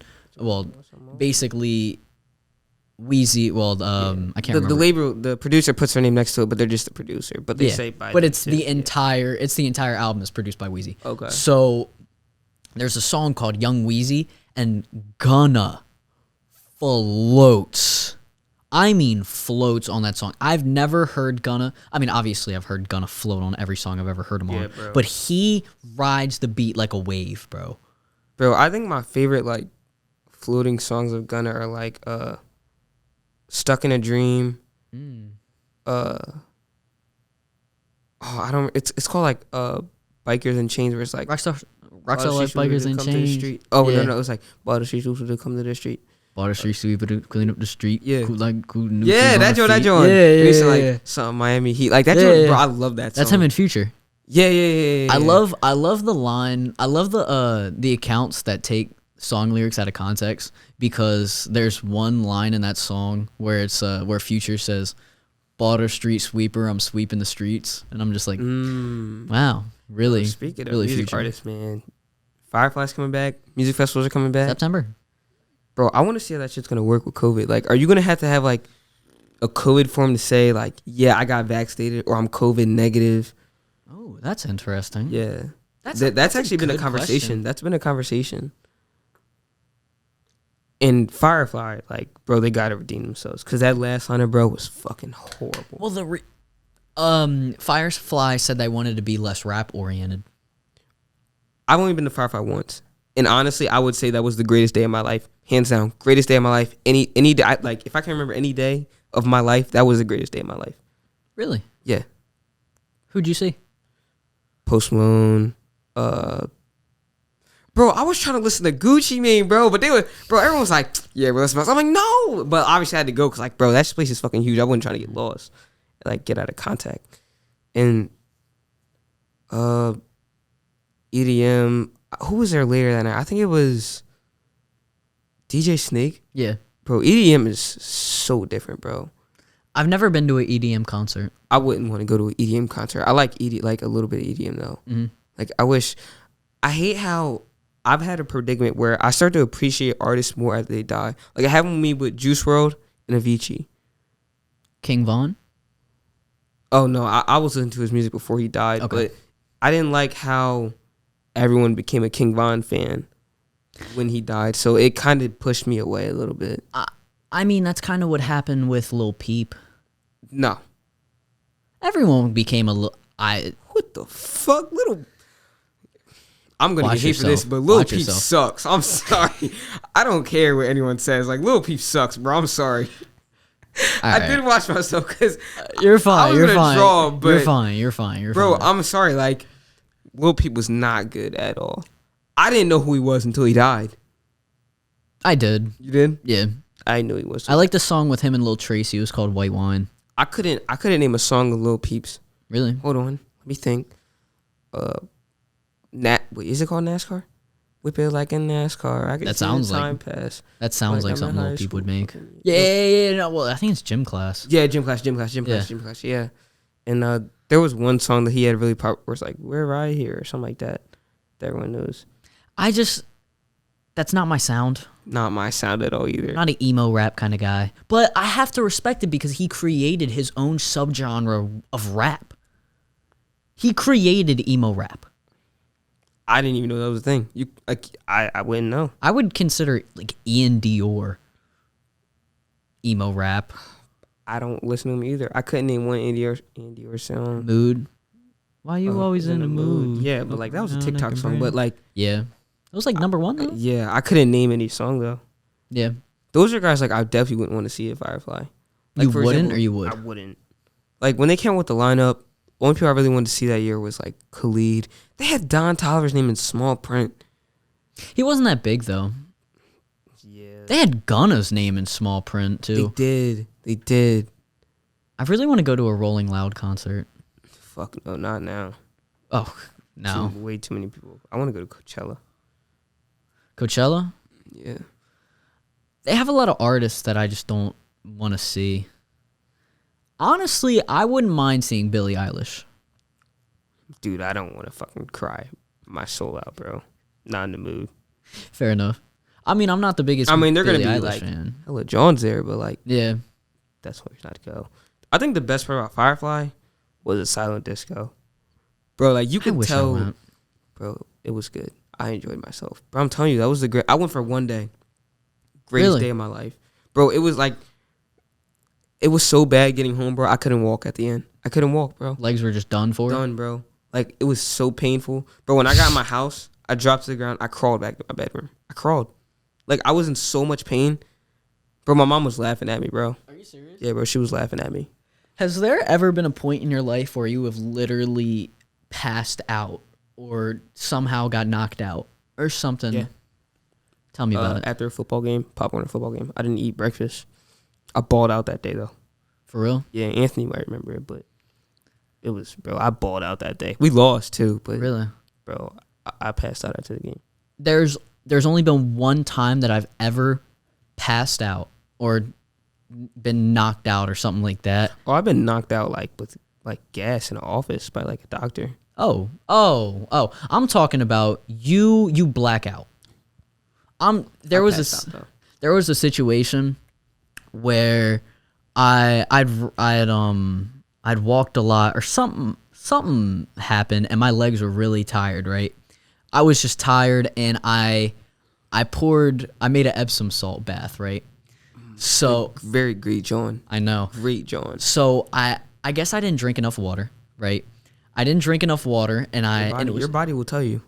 Oh, I know. Your body will fucking tell you. So it was a steaming hot tub of water. It's a bad John, bro. And I poured Epsom salt in there, and I already was not quenched of thirst. So I was thirsty. That steam was probably fucking your head up.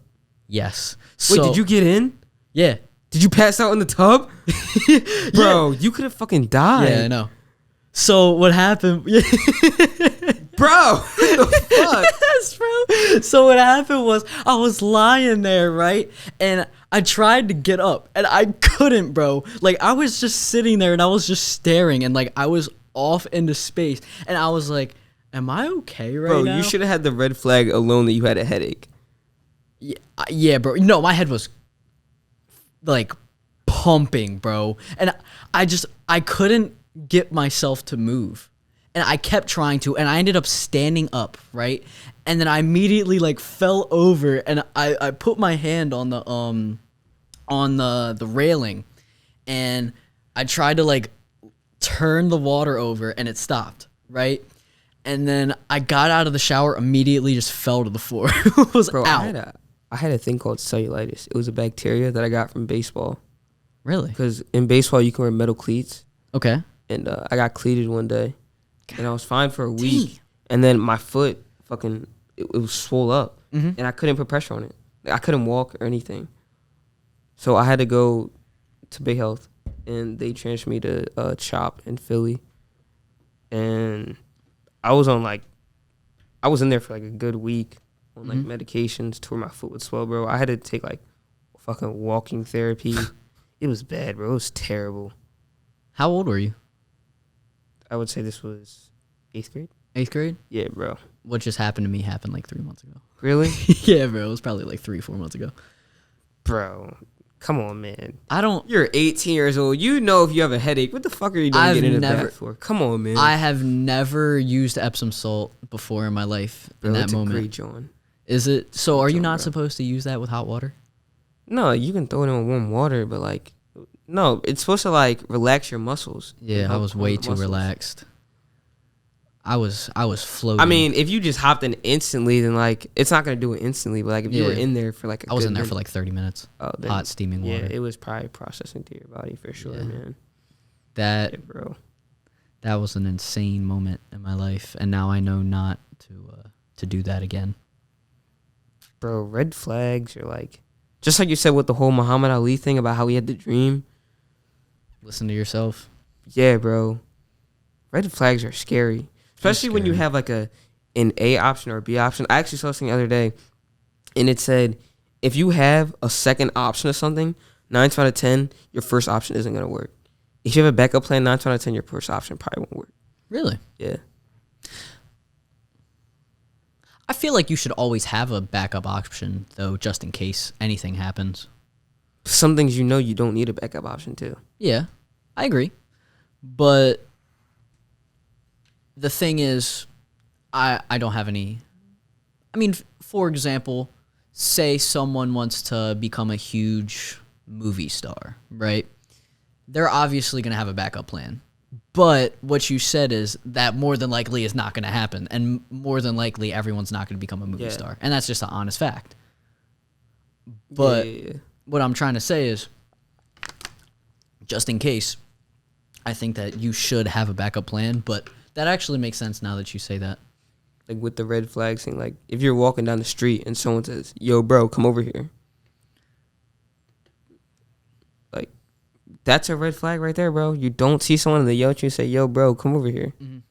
Unless you're in a mall and someone's swiping. No, that's a red flag too. I'm talking about trying to sell you something. That's a red flag too, bro, because they don't leave you alone. Yeah, facts. I didn't even think of that. Yeah, bro, no. That's not it at all. Okay. The mall, bro, our Dover mall needs like to be renovated or something, bro. It just needs to turn into something else. Bad. It is awful. Bro, we need some shit in Kent County, bro. We do. Like up north, they have a main event, a Sky Zone. Like everything's either. I mean, it's good how we're right in the middle, but we don't have anything here. We don't. There's nothing that honestly stands out to me. We don't even have a laser tag arena. That I know of in Kent County. Everything's either in Sussex or No. Yeah. I want to go play paintball or airsoft. Paintball and or those airsoft. are all in like Newcastle, Sussex County too.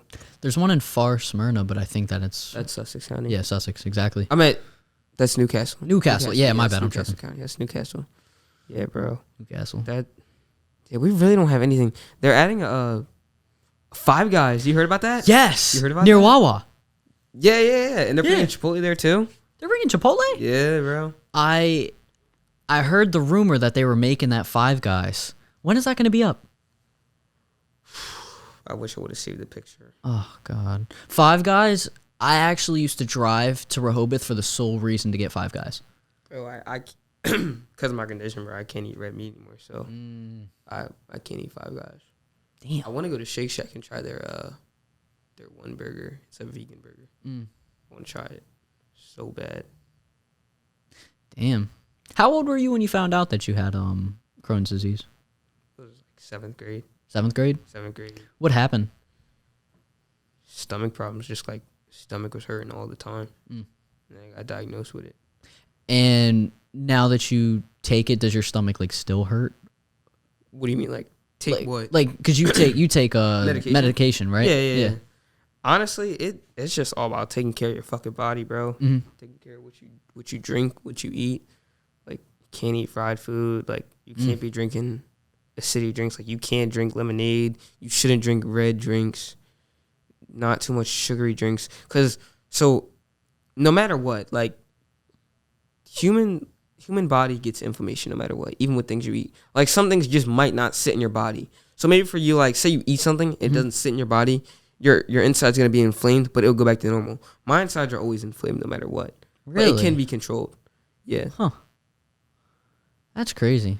Yeah, so basically my colon fights back against my body. Ah. Yeah. Damn. So I mean, you just gotta be careful what you eat, man. Mm-hmm. And honestly, I've learned a lot of things about like food and a lot of shit that we eat that I shouldn't eat. Like the average normal human shouldn't eat either. Seriously. Yeah. But I mean, it's like so embedded in our mind that like it's normal. It's accustomed to the way of life. Like America's like a fat country that no one's gonna change the ways. And you gotta remember, bro, like scientists are gonna say shit, and scientists go where the money's at. I don't think scientists and like doctors really care about people at the end of the day. Really? No. That's why I stopped going to my GI doctor up in Philly. Because I personally think the only reason a doctor, so for example, at one point they had me on like 6-7 different medications. All you are to a doctor is a check. When they prescribe you medicine and try to give you stuff, bro, that just helps them get more money. Really? Yeah. Bro, have you ever like gone to the doctor or like say anything's ever been wrong and they always ask you like, are you still using this pharmacist here? Yeah. Bro, they're gonna give you something. When they ask you that question? Well, not always, but I'm saying like if you ever go and say you have like a headache or upset stomach or food's not sitting well, they always give you something, bro. Always. That's crazy to think about. Yeah, I mean, bro. that just shows how Scientists are sick people too. And it's portrayed in movies, but we don't think about it in the end of the day. Like, for example, look at like Stranger Things. What do you mean by that? Like the Hawkins lab. Like, bro, scientists hide shit, bro. And they don't tell you the truth about things, bro. It's about money. Money makes the world go round. Oh, 1,000%. And money buys happiness. And the one thing I stand by that. And I won't let anyone tell anyone otherwise. I told my little brother that the other day. He's only 5. He probably won't remember. I'm going to have to tell him it again. But, like, I hate when people say money can't buy happiness. That shit's not true, bro. Money can buy happiness. I'm disagreeing with you in the sense that there are people that are extremely rich. I mean, even the Texas Roadhouse CEO just killed himself because he got COVID and he had what's the ringing thing in your ears? Where you consistently have ringing in your ears Oh, after I know something. you're talking about, but I don't know the name of it. He killed himself because of that. Oh, really? Yeah. I mean, that guy had everything. Money, he had his own, he was the CEO of a huge business. Money can buy happiness, bro. Look at Michael Jackson. Got what he wanted. I mean, he died from it, but he got what he wanted.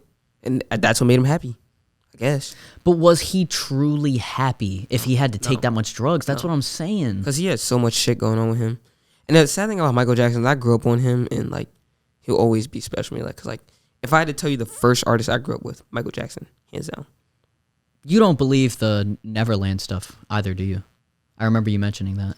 Oh, we didn't talk about that on the actual podcast. So We didn't. Bro, I'm in between on it. But the thing is, I'm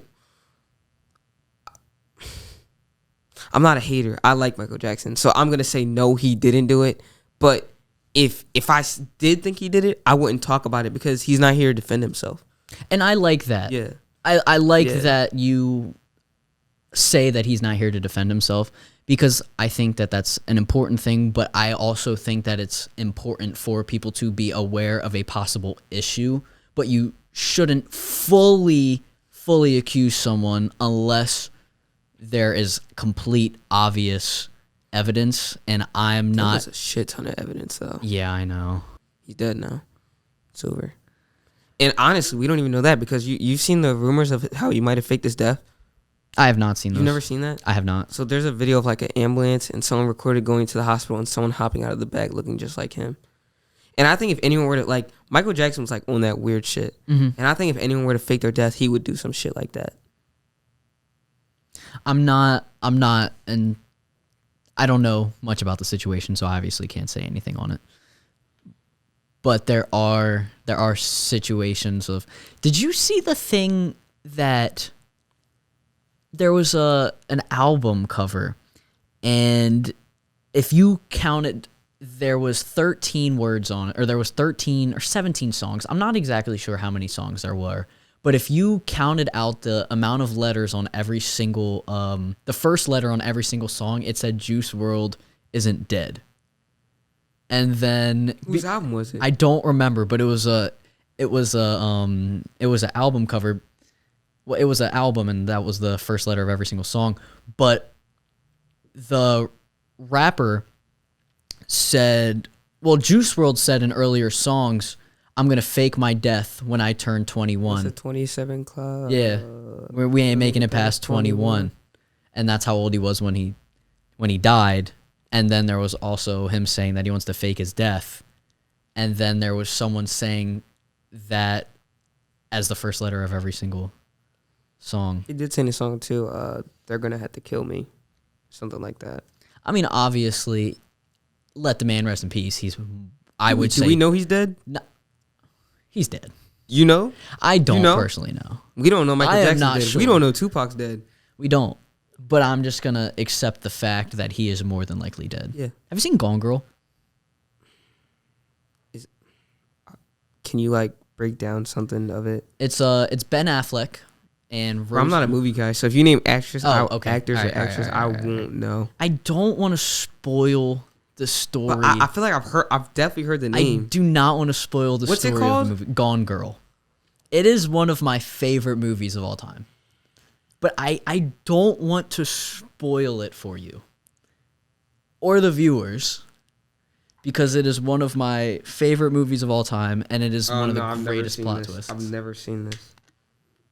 I'm not even going to read it because it'll probably tell me, and I don't want to read it at all. Yeah, don't. I just want you to go in with a blind eye and watch the movie. The first thing that popped up was a picture, and it said missing, and it shows a picture of a girl. Okay. Yeah. That's like, bro, that's probably some twisty shit, bro. It is a disgraceful movie. You have to watch it at some point. Does it fuck with your head? Yeah. Not one of those like fuck with your heads as in like holy like it's gonna Scary movie? No. Okay. I mean it's definitely gonna mess with your head, but it's more gonna mess with your head like wow. Like that is just a crazy story. It's not like you have to look it up and what does this movie mean? Like it is in front of you. You know what happens. I mean, I guess I would say I like that because I like Stranger Things and I like Outer Banks. I never watched Outer Banks. Oh my goodness, bro. It's so good. Really? So good, bro. You got to watch it. What I would do, so what I did, I remember Stranger Things 3 came out July 4th. Okay. At like 3 a.m. Okay. And me, Mason, Bryce, and Ryan, we planned on watching it together. Mm-hmm. Now, keep this in mind. I'd never watched Stranger Things before, but I said I would come watch it. And what I did was I started 2 days before from season 1, so I was fresh on everything. Oh, Yeah, good bro. idea. So you remember everything. That's smart. But like, I'm not gonna go back and rewatch Outer Banks all over again. Is it just not a show that you would want to watch all over again?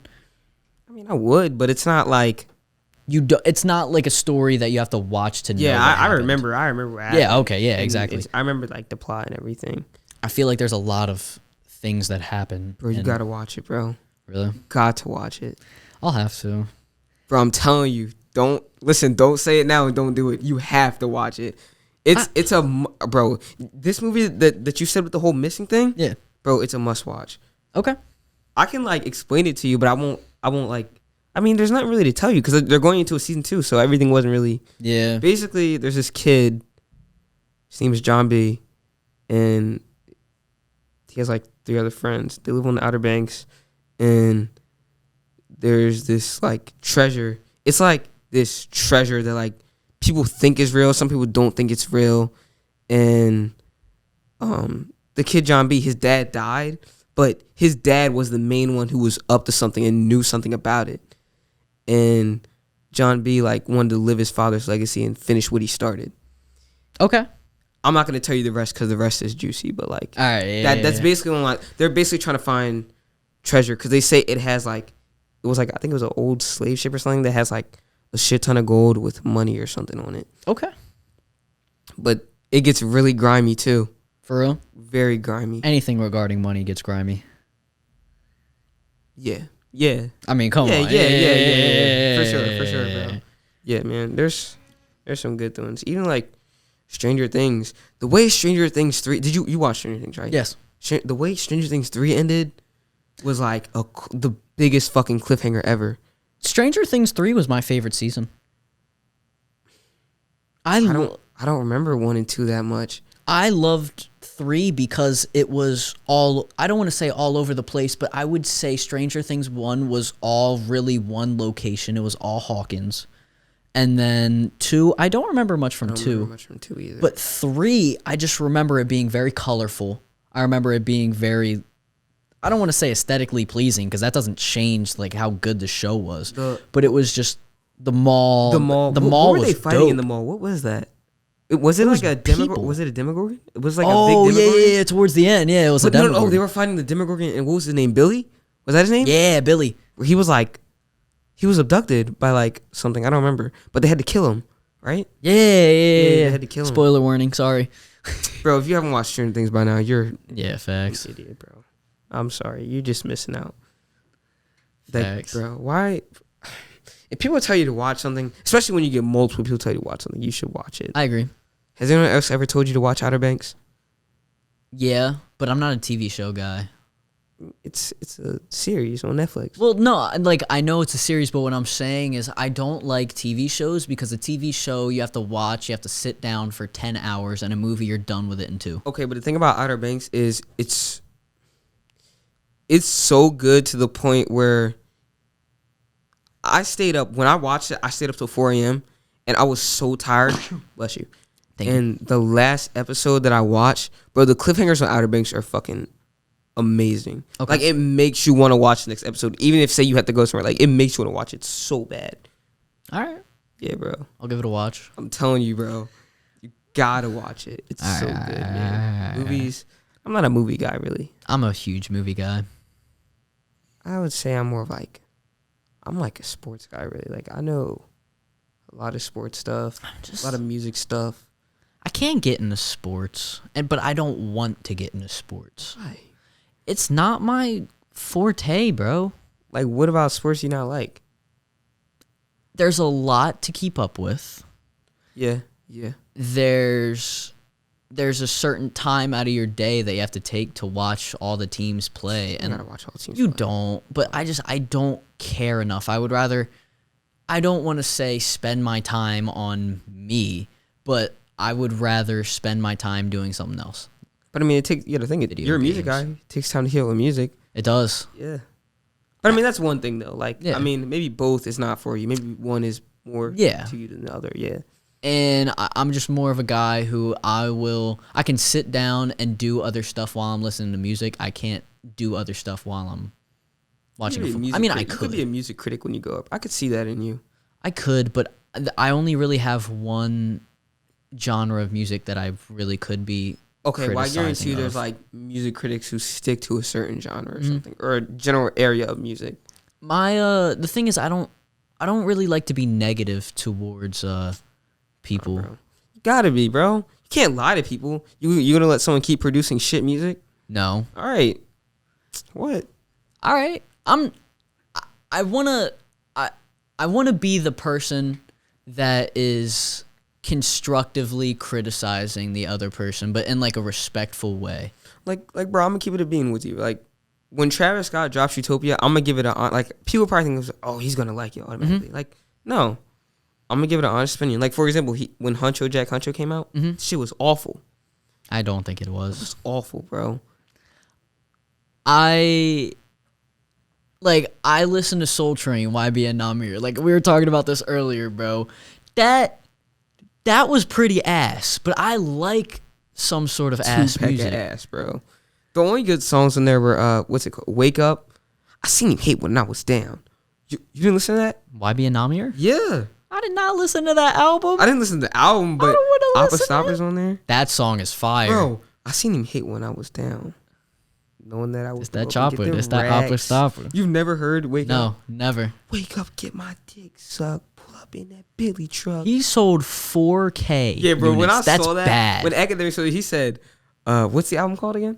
Visionland. When he said, YB and Namir and Visionland expected to sell 4K copies. I was like, come on, bro. You didn't have to do it like that, bro. Bro, what's one album that's like will have a special place in your heart no matter what? So much fun. To the point where when you have kids, you'll tell them like, this album was fucking amazing. Yes, so much fun. So much fun. That is my favorite album of all time. You can say that? Yes. Like, you can say you have a favorite album of all time. Yes, so much fun. I like so many albums I couldn't tell you. I love so many albums. I love, Lil Uzi albums. Yeah. But something about So Much Fun just brings me back. I don't want to say that it brought me back to a place of where I was happy, but that album was just, there were no misses on that album, bro. I don't know, bro. I think I was too late on it. Like, I like some parts of it, but it's just, I'm not going to say I hate it. I like some songs on there, and I haven't listened to the whole thing. Like, for example, this is what I hate, man. When I ask you guys, yo, can y'all put me on some more songs for So Much Fun? Like, I need your help because I want to get more into it. Mm-hmm. All of them. Like, what the fuck, man? Like, that does not help me out. They're not wrong. But that doesn't help. It doesn't. At all. Like, I'm asking, like, for you to help me, like, for a song. Like, you can't say all of them. Jump out the window, then I fled on the cops. What song is that? Jumped out the window. Oh, see, I don't know. Who is it? Is there a feature in that song? No, just him. Like, most songs are like... I'm not going to lie. Sorry, you got it. My bad, bro. No, go ahead. I'm not going to lie. I don't want to say... The thing is, on that album, I can't say that the features carried because they don't, but it's obvious that there's a feature on the song because Young Thug has someone to battle with for the better verse on the song. Yeah, Young Thug is like that. Exactly. And the thing is, like, Bad, Bad, Bad and is one of my favorite songs on the album. And I think that song is incredible because Lil Baby has a fire verse, and so does Young Thug. Well, has obviously the entire song, but Lil Baby has one fire song on the album verse. Is, what's it called? Drip. No shoe, my sneaker on drip. Yeah, that's What's the Move. Oh yeah, bro? When I hear that song in the beginning, I instantly think like waking up on a summer morning hearing the birds chirping because you know how it starts off. Yeah, bro, that song is It's like I just let little mama let me up, girl. Yeah, that song, bro. That song is such a vibe. I'm telling you, that album is one of my favorite albums of all time. There's Hot's on that album, Surf's on that album. Surf. And the thing is, Young Thug. I know. Young Thug doesn't let the features outshine him, but the features do so well, and so does Young Thug because another person does great on the song. Like 21 Savage. I'm not too big of a 21 Savage guy. A lot. Have you heard a lot? Yeah, Okay, yeah. With J. Cole? Yeah. J. Cole Bodied him. Bodied him. Bro. Bodied him. Come on. No, he did not, bro. Other niggas make millions. Some niggas make memes. Bro, that Jones. The thing is, J. Cole's incredible at features. I'm not the biggest fan of J. Cole of just by himself, honestly, because... J. Cole or Kendrick Lamar? I'm taking Kendrick every day of the week. Really? Swear to God, yeah. Hot take. Hot take! Kendrick Lamar is not that good. I don't think... What was that album called? The album that Damn is on? Yeah. It's called Damn? Damn, yeah. Not good at all. All right, Damn... Damn was okay. I really like the song Triple X on there. Don't know. Love's a good song. I could definitely name more J. Cole songs than I could Kendrick Lamar songs. I think that Kendrick Lamar's best album is Good Kid, Mad City, though. Is that the one with swimming pools on it? Yes. And I think that album is very radio-esque. Like I don't want to say that he made that album for the radio, but you think people can do that? Make an album for radio? Oh my God, yes. What do you mean by that? Post Malone. What? Post Malone makes songs dedicated to being radio hits. And that is kind of... No, you can't. No, you can't say that, bro. Yes, I can. That's why I kind of don't like Post Malone, because I kind of lost respect. What Circles. That song was created for the sole reason to be on the radio, bro. You can't tell me different. I don't know what that means. Like, made for the radio. Like, I would say it was made for the sole reason to be a #1 hit. Like, you make the song. Oh, well, he dropped it as a single. Like, it was. Yeah. Yeah, like. But what I'm saying is Drake God's dropped. Plan? No. I'm not saying God's Plan. Oh, okay, Tootsie okay. Slide. That song was obviously made for the sole reason to basically get him a #1 spot by making him a dance to go big on TikTok. I just don't know how I feel about just saying an artist can make a song for the radio. Honestly, that's kind of what Kendrick Lamar did with Be Humble, Sit Down. That song's kind of created for the radio. Sorry. I mean, no, but it's a song created for the radio. Yeah. Like Circles is a radio hit because it's literally bro, that's a good song. That's a good song. It's a good song, but what I'm saying is it's got a catchy hook to the point where they're just gonna play it on the radio over and over again. So EXO Tour Life was made for the radio because he dropped that as a single. I'm not saying that singles are created for radio hits. I'm saying EXO Tour Life, that was a throwaway. A throwaway? Yes! Lil Uzi put that on his SoundCloud as a throwaway song for Love is Rage 1.5 because he didn't think that it was good enough for Love is Rage 2. I promise. That is a no-skip album. Yes, it is. I put that on my life. That is the reason why. He put that on Love is Rage 1.5 because it was a throwaway song. Bro, I hate how artists say that. They always say, like, oh, yeah, this, like, when they drop a recent album, or any, they always say all their albums that they drop are horrible. Like, they always say, oh, yeah, I'm going to the studio to have fun. Like, I'll either drink or light up or do some shit to, like, and this just happens. Like, I'll just fuck around. Like, come on, bro. You can't say, like. I love Lil Uzi.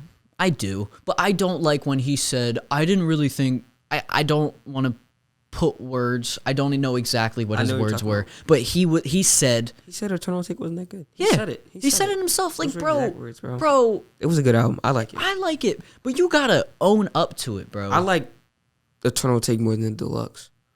I like the Deluxe, but. That's a hard discussion. I would have to look at I would have to pick out one is better than one is better than one. One thing I hate is how, like, leaks get leaked on SoundCloud because then artists feel like they had to do something more to it. Mm-hmm. Cause like, what song was it? There's a lot of Lil Uzi songs. Calling. Yep, that song took 3 hours. Bean. I was talking about that with Blaze. Why? Bro, they ruined it. I know. That song was so good before. Oh they my ruined god. It. The way that song was mixed on the Deluxe was bad, bro. Yeah. Bro, it was so good leaked. And I think Playboi Carti's gonna do the same thing. Cause all his leaks are amazing. I'm not that I don't know that much about Playboi Carti leaks. I just listen to his main music. I mean, obviously I know the leaks are good, bro. His leaks are the good. Big ones, but I don't know. But I feel like it fucks what an artist said. I actually do know that Lil Mosey said something about that, like how he doesn't like when his music is leaked. Because when they leaked Blueberry Faygo, he didn't want to drop it. I wouldn't want to. But it was a good song. That's his biggest song, I think, other than Stuck in a Dream, I think. Kamikaze, Notice, Notice is Wild. There's some, bro, I like Lil Mosey, I'm not gonna lie. I listen to his music. I've never given him a chance. That's respectable. He's not someone crazy that. Yeah, no, yeah. I haven't seen anything new. Like, I haven't seen him bring anything personally new to the table. And that's why I was kind of hesitant to start listening to Lil Tecca. Because I listened to Ransom, and Ransom was a good song, but I was like, it's not really a new flow. It's something that I don't want to say I've heard before, but it's just kind of normal. You know what I'm saying? I would personally say Lil Tecca was overrated and he was sucked off. I don't think, who was it? We Love You Tecca. I don't think it was that good. He fell off. The first time I listened to that album, I was like, dude, this is awful. Yeah, sometimes I have to do that, give it a second listen. Or for me personally, when an album first comes out, I can't listen to it. I just can't. I have to wait. Because everyone's like posting like, oh, this joint is so fire. It's like, bro, I can't listen to it now. I can't say this because I've only really listened to it one time. I listened to Lil TJ's little album, and I was not that big of a fan of it. Oh, which one? The one that he just came out with. I think it's called Destined to Win. Oh. Just came out with the album. Oh, no, I haven't listened to it. And he has a he has a song with Polo G and Fabio Foreign, and I remember everyone was posting that on their stories when it came out, and I listened to it, and I was just... Polo G. I got put onto a song yesterday by Polo G, bro. What was it called? It's called Chosen One. That's a good song. Bro. I've been scarred by your love, I left haven't, my heart bleeding. Bro, that's probably the only song I've been listening to for the past 2 days, like nonstop. Have you heard Battle Cry? I've heard of the name, yeah. I've been listening to Battle Cry and Deep Wounds. Bro, when he starts off and says, what'd he say? You broke that bond or something? You broke that bond knowing it come to you, my feelings weak. Yes, bro, that shit. I was yeah. That's that song. gosh. I don't know. I don't remember what. That's Chosen One. Yeah. No, Yeah. I was talking about the I've been scarred by your love, left my heart bleeding. I can't remember what song that is. I think that's Deep Wounds. Yeah, bro. Polo G. And that, like, I'm not going to say I never gave his music a listen, but I never got deep into him, pause, as much as I wish I did. I think that his first album is personally better than his second, but that's not saying that the second album is bad at all. I love The GOAT, but I think that you should really give Die Legend a listen, because a lot of those songs, the reason why I love Polo G so much is he just puts so much thought, it seems like, into his music.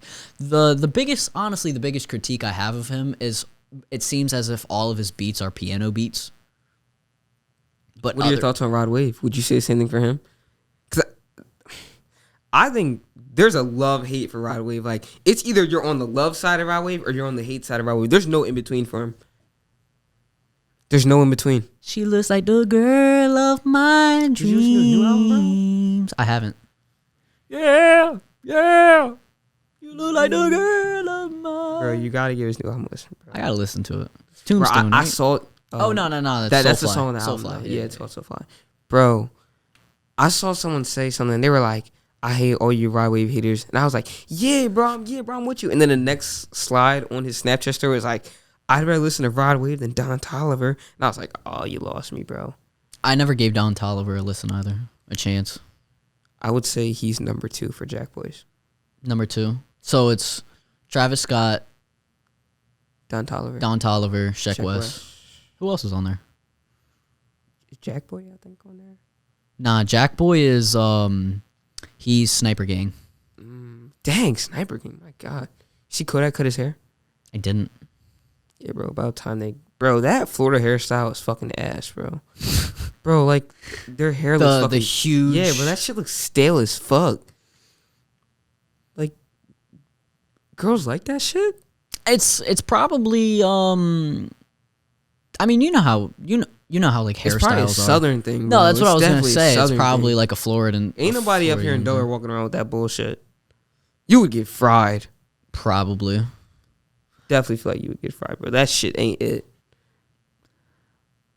How long do you think you gotta let your hair grow to get some shit like that? It's long. They have really long hair. Yeah. And when he went into jail, how long? He didn't have that long hair when he went into jail. At least I don't think it was. It was long. It was long. Oh, I don't remember that then. He just cut it. Yeah, bro. He got the huge tattoo in the middle of his forehead too. Who, Kodak? Yeah. You never saw I that? never paid attention to his face really. He it was kind of like how when X, rest in peace. Yeah, man. When I want to talk about that. facts. When X like before X died, I think it was a month, maybe 2, when he shaved his eyebrows, got the huge tree in the middle of his head. Yeah. And he dyed his hair like gray, I think it was. Yeah. What you said about X? I loved X as a human being. Other than him. We don't know. I know what you're about to say. We don't know. We don't know. Because they dropped him when he died. Yeah. Other than the allegations of him being a woman beater. Yeah. But I'm pretty sure, yeah, they dropped him when he died. Yeah, so there's this relates to the like I'm gonna go off, not off topic, but I'm gonna go back. It relates to it. So I don't like 6ix9ine at all. Mm-hmm. I think he has a few good songs, but I would not rep 6ix9ine. Like I would not. Yeah. But I think 6ix9ine has a lot of good thoughts and ideas, and like how he stands by the fact that oh my God, I know. What like where were their security? Like people hate on rappers walking around security, but like, bro, when you're that big, like you need to walk around security. Like I respect 6ix9ine. Like he says some fucked up shit. Oh my God, and he walks around security. He's smart about it. He is. He's a fucking troll. And I don't personally. People are like, you're gonna die. I don't think he's gonna die. They need him. They need him in the music industry. He's a fucking troll, bro. He's part of the entertainment. He's someone who starts this stuff. Bro, that's what they need. They need that. They can't kill him. He's the person that you just go back and forth with. That's honestly, that's not what X was, but X was always the guy who was the mediator. Yeah. He was always on both sides. He was always talking to. That's so sad. I miss him. Yeah. And God, I hate how his mom started trying to milk him after he died, bro. That was bad. Yeah, that was really bad, bro. Oof. Like, let him rest. And it seemed as if most of his music after he died was unfinished. It was incomplete. It was unfinished. And it was just. Did you hear I like how they collabed the Lil Peep. Falling down. Yeah. Mm-hmm. It's crazy because it was unfinished and they just. See, that's cool. That was cool. I like that. That's cool. God. Yeah, man. Lost a lot of legends. How about Ski Mask, the Slump God? You don't like him? Well, I'm just saying that because his two best friends both died. Like, he was best friends with X. Friend? I know X. Who's the other one? Juice WRLD. Oh, wow. Yeah, he was. When I think of that group, I think like that those people we just named, and someone else I would add in that category would be like Trippie Redd. Trippie Redd was big, 2017.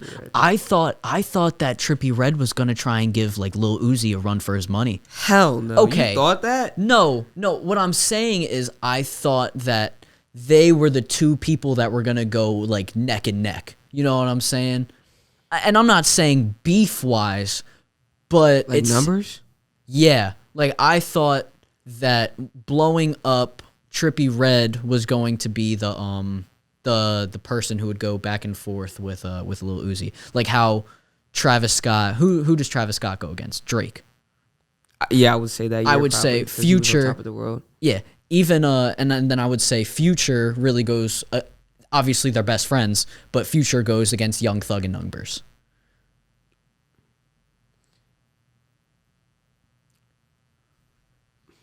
I don't know. Yeah, I'd say that Future would, not Future, Young Thug would win that easily. Do you think so? I was listening to some old Young Thug today. If I had to give someone like to compare, say like a nail biter at the finish line, if they went numbers for numbers, Gunna or Lil Baby. I was gonna say the exact same thing. And then they went their own separate ways. Like Lil Baby's more of like that rap, hardcore rap, and Gunna just be floating. Gunna floats. He's a viber. Gunna just doesn't, and that's why I love Gunna, because bro, he says nonsense. I don't think they can make an album again. I don't.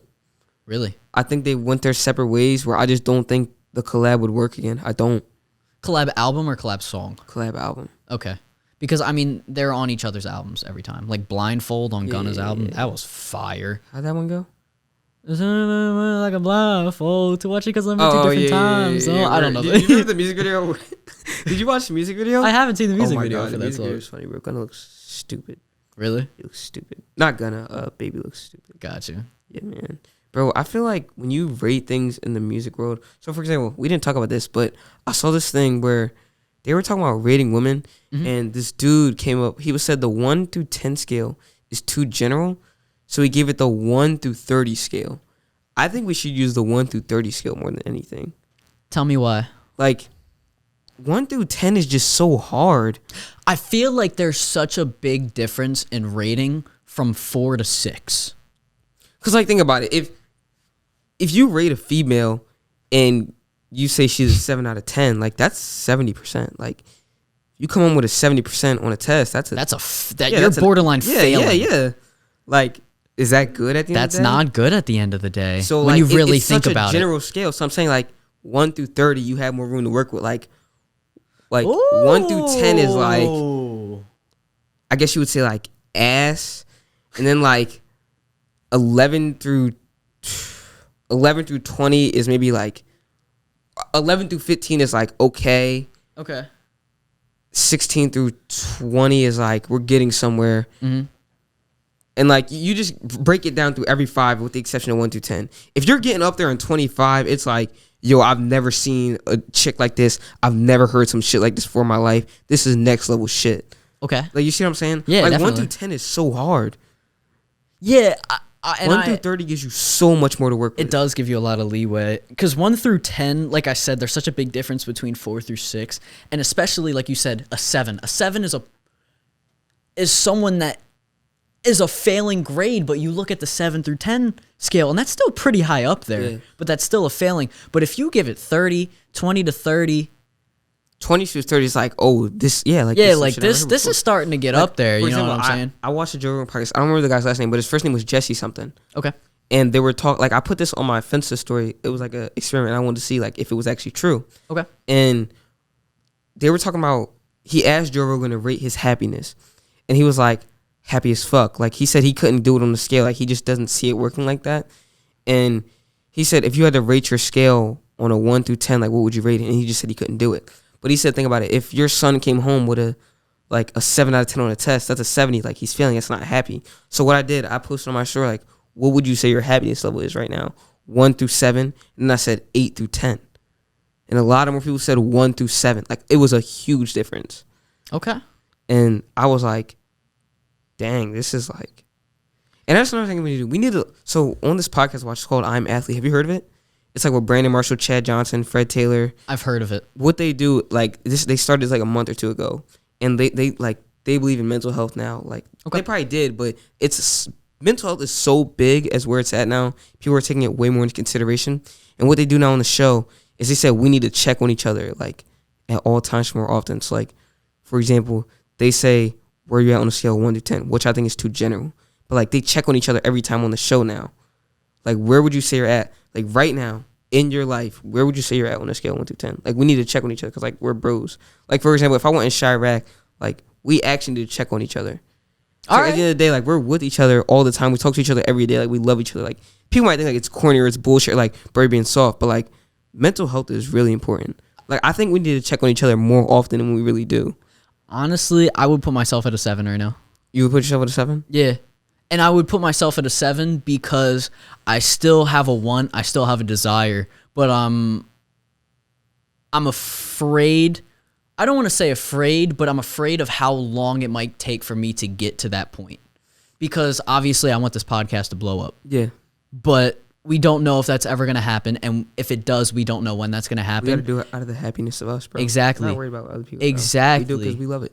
Yeah, that's us, man. And I'm trying to think, and I need to realize that. Like, I'm just thankful and grateful we have this opportunity. I agree, and it's pretty wrong for me to have that kind of want for it to blow up rather than me just wanting to do it by myself. I'm here. I'm not here for the views, or I don't give a fuck what you guys think about what I have to say. I'm me. I'm happy to be here with my boy Brandon. Mm-hmm. I love this shit, man. I'm glad we do it, bro. But like, what I would say for me, like I said earlier, I couldn't rate myself, like, my happiness on a scale of 1 through 10. Like, I would have to do the 1 through 30. Like, I would say I'm okay. So I would put myself anywhere between 15 and 20. Okay. Like, I would say I'm okay. Yeah.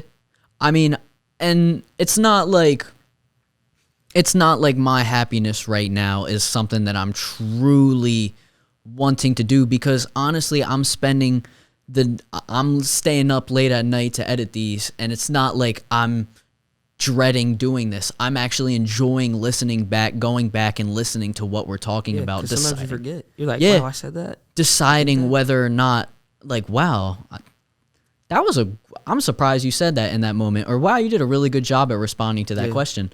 And it's good because I think every single time that we do this, every single time that we have a conversation, every single time that you have a conversation with another person or me, we get better at this. Yeah, man. And it doesn't just happen naturally for some people. Some people, you know, you have to try really hard in order to get to a point. And then other people, they just get lucky. Like, for example, there are people that have been in the rap game. I know this is on a completely different topic, but there are people that have been going strong in the rap game for 8 years, 9 years, 10 years, and they have never got a big break. And there are people who have dropped one song, and now they're I don't want to say the face of rap, but everyone knows who they are. Look at Mario Judah. No. I wouldn't say it. I mean, I get where you're going, but I wouldn't say it like that, though. Because he dropped an album. No, he dropped Die Very Rough. Oh, That was his first song. Yeah, it was his first song. Yeah. I mean, everyone knows the name, but like Everyone knows Mario Judah for just being him. Like, I'm a big dog, big bear. Like, he just did something that was different, and now he just blew up for it. And honestly, I think that he has to thank meme pages for that. Yeah. I mean, if it wasn't, I don't want to say if it wasn't for meme pages, he wouldn't be as big as he was. But if it wasn't for meme pages, you just have to be appreciative from where you come from and not do stuff for the views, not do stuff for the money, but do stuff for the love. For the love. And I need to teach myself that. And obviously, I love conversing. I love having talks, but I think that it's more important for me to just do this because I have a love for doing it rather than a want out of it. I came to the realization, bro. I found something where it was like, you need to like be more happy in life, and there's only two things you can control. You can control how you react to a situation and what you're gonna do in the moment. Like, you can either harp on it and be sad about it for the rest of life. Yep. You can learn from it and be happy and move on with life. And one of my favorite, I don't know the exact quote, but one of my favorite sayings comes from Mike Tyson. And he says, you can have a game plan and you can talk yourself up. I don't obviously know the exact quote, but you can have a game plan for a fight, but as soon as you get punched in the face, you don't know what's going to happen. Yeah. So as soon as you get thrown into that situation, you don't know what's going to happen. And bouncing off to another topic, I did a podcast with someone, and I probably could have had it blow up if I had posted it, because it was someone who has a pretty big following, and I didn't post it just because I couldn't do it to myself. You know what I'm saying? Because I had respect for myself. I had respect for the other person. And I'm not saying that I did it for the sole reason that I wanted to get the clout from them, because I didn't. I'm just good friends with them, and I wanted to do it with them, but there were just contents of it where I was just like, I don't think that this is fit, because the podcast, in my eyes, I want to have a conversation podcast rather than an interview. You know what I'm saying? Like, I want to go back and forth rather than like a one-sided conversation.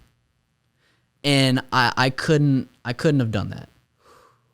I need to get myself together because I'm smiling. Bro, you're fine. I know exactly what you're talking about. I had to get a quick chuckle out, bro, because I know what you're talking about. And no, I had a conversation with them, and they were completely understanding. They're completely fine with it. They were like, "Yeah, I don't blame you. It was more of a you wanted it to be more of a conversation than a discussion, and it was a very adult-like conversation, to the point where they were accepting with what I was doing, and I was accepting with how they responded to it. Yeah. So I'm proud of myself for not being a clout demon. Got you, bro. And I think that, honestly, as a whole, people need to be more appreciative of the little things that they do that maybe they don't realize that they're doing, that are setting themselves up morally right, or just in general. Yeah, bro, I like that. You know how people always say, like, it's the little things. Yeah, and it sounds corny to say that. It's true. It is. It's true as fuck, man. It's the little things, bro. I had a podcast with Ryan, and we had a talk, and it was all about little things, all about the little things that you pick up on over time that you end up attributing to what you like in your life. And if you don't realize those things, you just you kind of turn a blind eye to it. I feel like that works well when you're talking to someone too, or like in a relationship. Like, if you God. remember the little things, I feel like that's like I wouldn't say a turn on, but like I can't think of the right thing to say. I feel like it would make someone more attracted to you. Be like, oh wow, they remember that about me. Like, that's nice. I mean, regarding of which, like, who you are in the relationship, if you remember the little things, if someone remembered the little things that I personally like, that just means that they're showing attention. You know what I'm saying?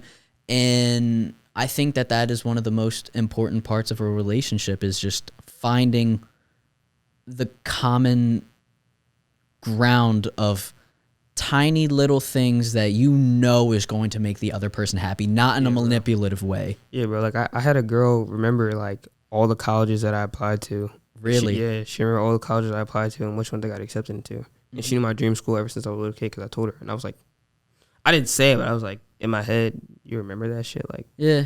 Like, it kind of made me happy in a way. Like, Yeah. Because sometimes when you say shit, you don't think about it at the time, but sometimes people don't fucking listen. And when people bring up the little things that they remember, it's like, wow, you actually listened to what I had to say and you remember it. Sometimes it goes 1 year out the other. And people just need to be more aware. People need to be more attentive. People need to be just to look more closer at things when maybe someone does a tick whenever they're nervous. Yeah. You know what I'm saying? Like maybe someone, you notice that they start like fiddling with their hair every time that they might be uncomfortable. And as a boyfriend, if you realize that with your girlfriend and they start doing that, you're like, do you want to leave? Do you want to go? And then maybe they wouldn't have the courage to say that. But if you realize that, I mean, it's very appreciative. See, that's one of the things I think people struggle with. For example, like back to the mental health, a lot of people are so used to sticking to themselves. Like me personally, I think I have a problem with sticking to myself, like in a way. That's not necessarily a bad thing, but I want to hear what you're talking about. Like how you're saying with the whole like basically being uncomfortable. Mm-hmm. Like if I'm uncomfortable, no one's gonna know. Like I'm just gonna stay to myself. Like it would be obvious, but like I'm just like I don't have any signs that will show. I feel that didn't make sense, but like I completely get what you're trying to say. Right. I think that I make it very obvious if I'm uncomfortable in a situation because I like to be very talkative in a situation. And if I'm not talkative, that probably means that I'm not comfortable with you. And I'm not wanting the person to tailor to me, but I want them to be aware of maybe, all right, this kid might be uncomfortable, or I need to be aware of when I'm in that situation, I need to take accountability and be like, all right, I'm either going to make myself comfortable or I should leave. Yeah. Yeah. The one thing that I would say makes me very uncomfortable, I'm a very good communicator and I can do it, but I don't like when people ask me too many questions. Like, really? I don't like when people ask too many questions. I'm not like a fan of it. Why? Like, because, I don't know. For the example that I have, I can't say it. Like, I can't say That's fine. But it just, I'm willing to answer the questions, but after a while, it's either like, okay, I don't like this, or, yo, I'm not feeling this, or I got to get out of here. Mm-hmm. Or, like, I'm very uncomfortable. Yeah. That's the only thing I would say that makes me very uncomfortable. And there's another thing, but like I said, I can't say it. For sure, 100%. And I'm mad at myself for how I've handled situations in my life, because there are situations in my life where I've wanted an outcome, but I let them decide it for me rather than me deciding it myself, or I did something wrong, and rather than me taking accountability for it, I let them make me take accountability for it. Yeah, I've been in those predicaments too. Where I should just be like, damn, like I messed up. But they have to tell me that in order for me to realize that, wow, I messed up.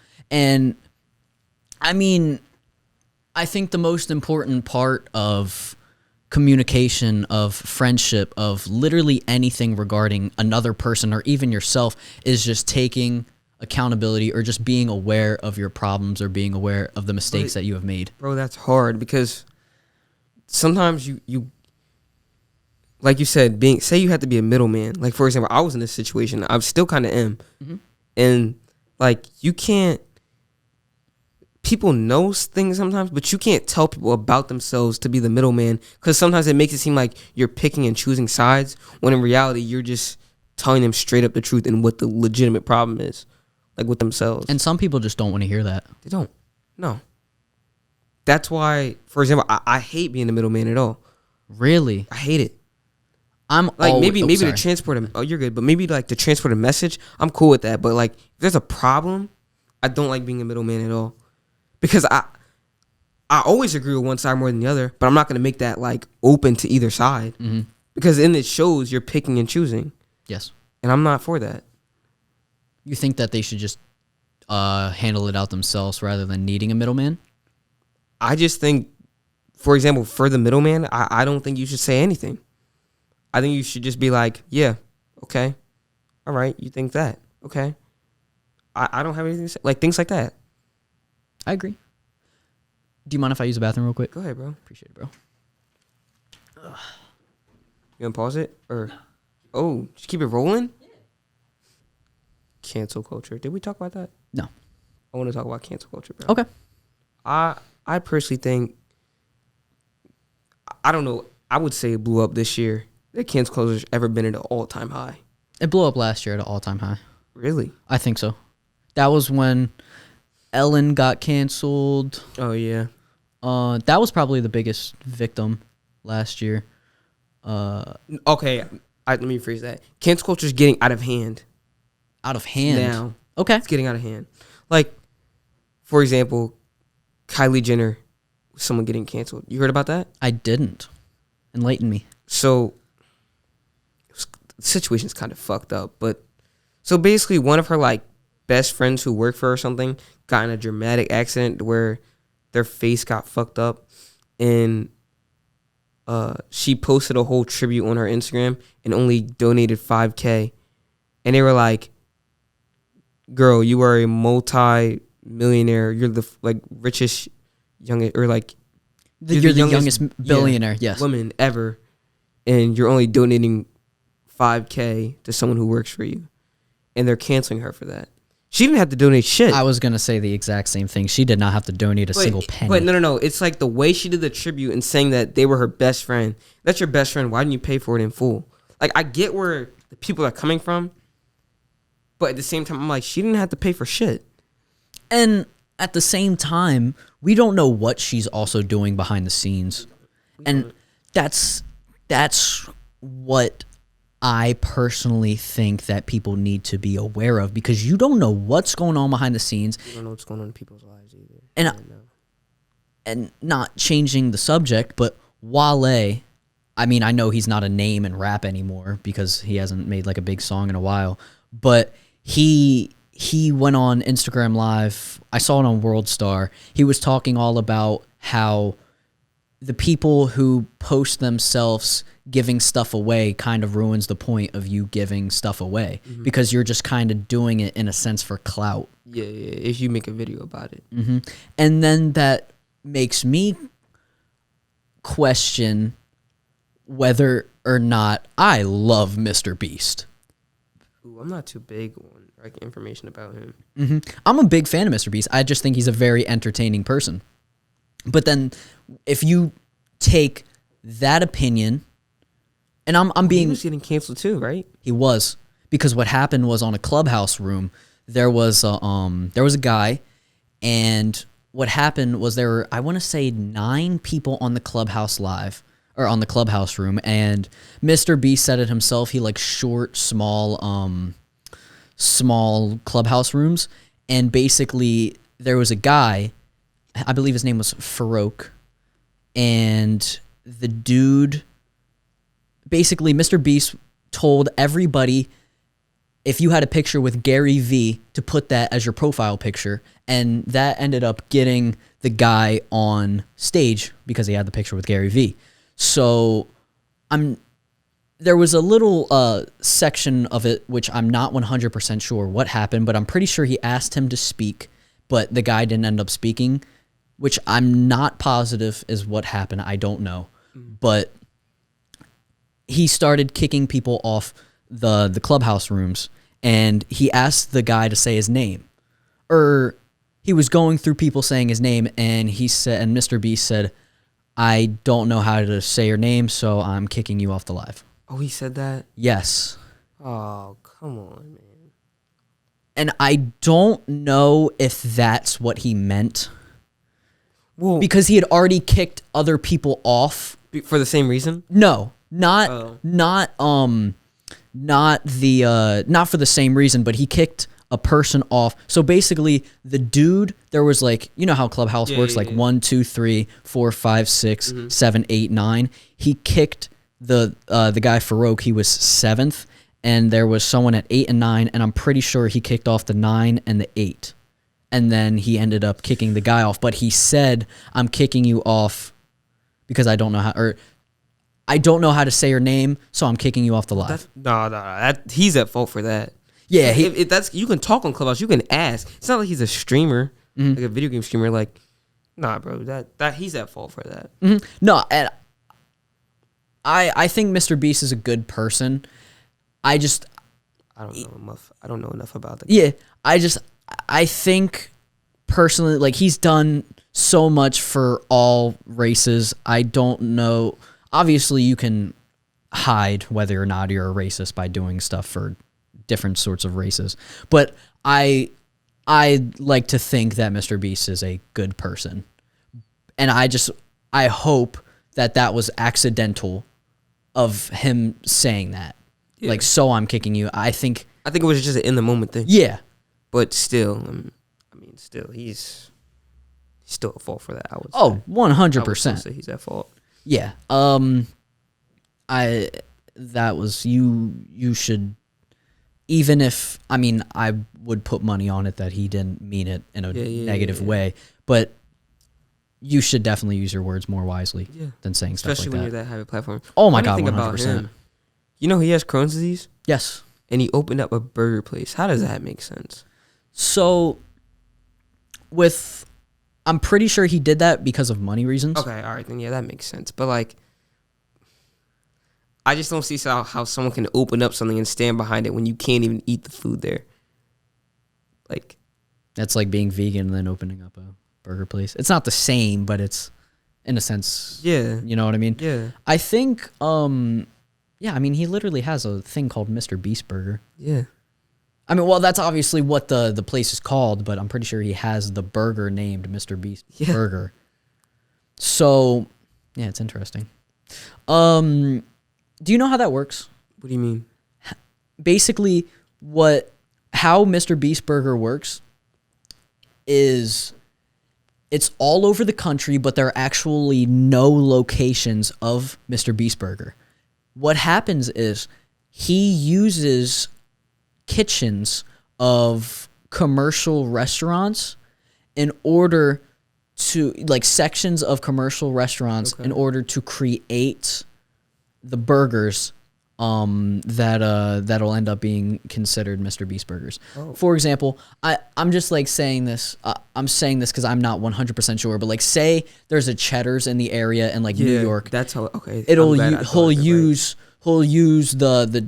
a section of the Cheddar's kitchen, and people will be dedicated in there to making Mr. Beast burgers or something like that. That's how I thought of it. Yes, and it's almost like drop shipping in a sense, which I'm not going to explain. Should I answer this?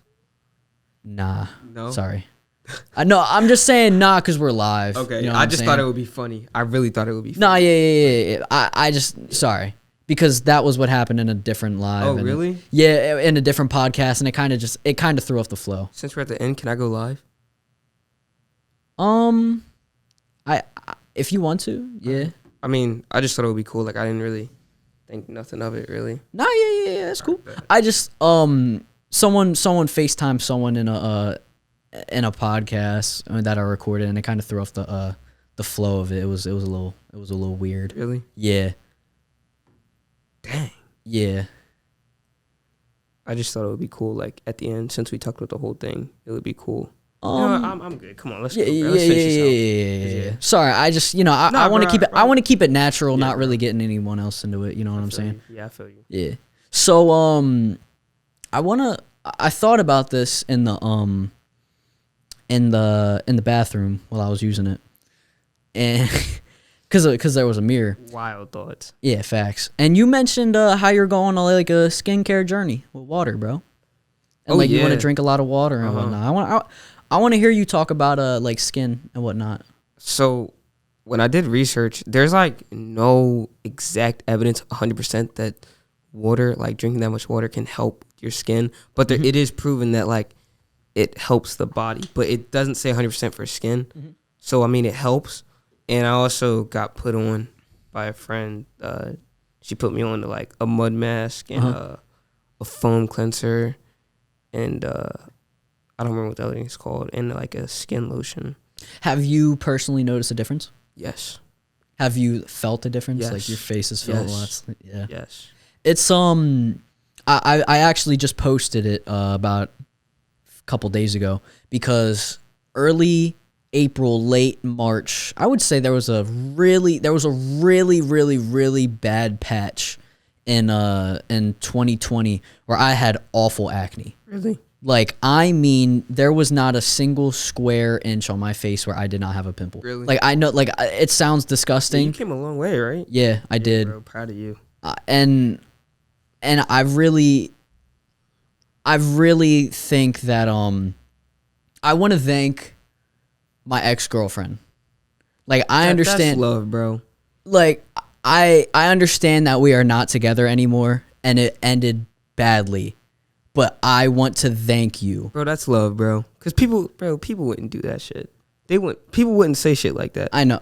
I actually want to thank her because my self-confidence, my self-esteem because of acne completely dropped. Yeah. Like, I mean, like you want to say happiness level like 1 out of 10. Like, I mean like a 1. Like a 2, like that's how like I would look at myself because it was so bad. And that is why I will never, ever, ever disrespect someone because of acne. Yeah. Or I something to do. I can't relate because I personally wouldn't say I've never had like bad skin. And like I get tight over like the littlest stuff. Yeah. And then I think like about how what you went through. I'm like, bro, I need to be fucking grateful. Yeah, bro. It opened my eyes to really how difficult some people have it. And what people go through, and it was a really humbling experience because I was I don't want to say I had a toxic confidence mindset, but I definitely had a mindset where I was like, not I was like that dude, but I was just like, yeah, I'm cool and whatnot. But it was a really like humbling experience because I was like, at the end of the day, we're just people. We just look like people. And she really helped me through that, the bad patch of when I had really low, like, self-esteem. Like, she was a person telling me, like, I was, still, like, I was still Brandon. I was still pretty. I was, I was pretty. Yeah, you know what I'm saying? And I wanted to thank her for that. Thank you. But that's love, man. Not many people who do that, bro. For me, we shout out the people who helped us, bro. I'll shout out G, man. Gina helped me. For real? Yeah, because I started, I mean, I'm not even going to compare myself to what you went through, but I started being insecure about my skin. Oh, my God. My skin wasn't even bad. Like, I just woke up one day and I was like, yo, like, I feel like my skin could look better. And shit, like, it's a lot, but it helps. And I see the difference. I feel better. I feel like I look better. And the thing is, your looks translate from your self-confidence. Yeah. Like, if you have, I feel as if I can look at someone and they just look more attractive. They look better if you can tell that they have some sort of confidence in themselves. You know, when you meet someone new, the first thing you always notice about a person? What? Their smile. Did you know that? Really? The first thing you always notice about someone is their smile. And I feel it's very easy to, some people have it better than other people. But I feel I have a very good eye for when someone is faking a smile. Faking a smile? Yeah, like the people that fake being happy but are truly depressed. Oh, okay. That's what I'm trying to say. Okay, yeah. I feel as if I have a very good eye for that. Yeah, man. I think when it comes to like hygiene, teeth is number one. Teeth are number one. Bro. Teeth are number one. Brushing your teeth. When I found out, like in 5th grade, the teeth were the first thing a person noticed about you when you smile. Bro, I went insane with my teeth. Really? I'm talking brushing teeth 3-4 times a day.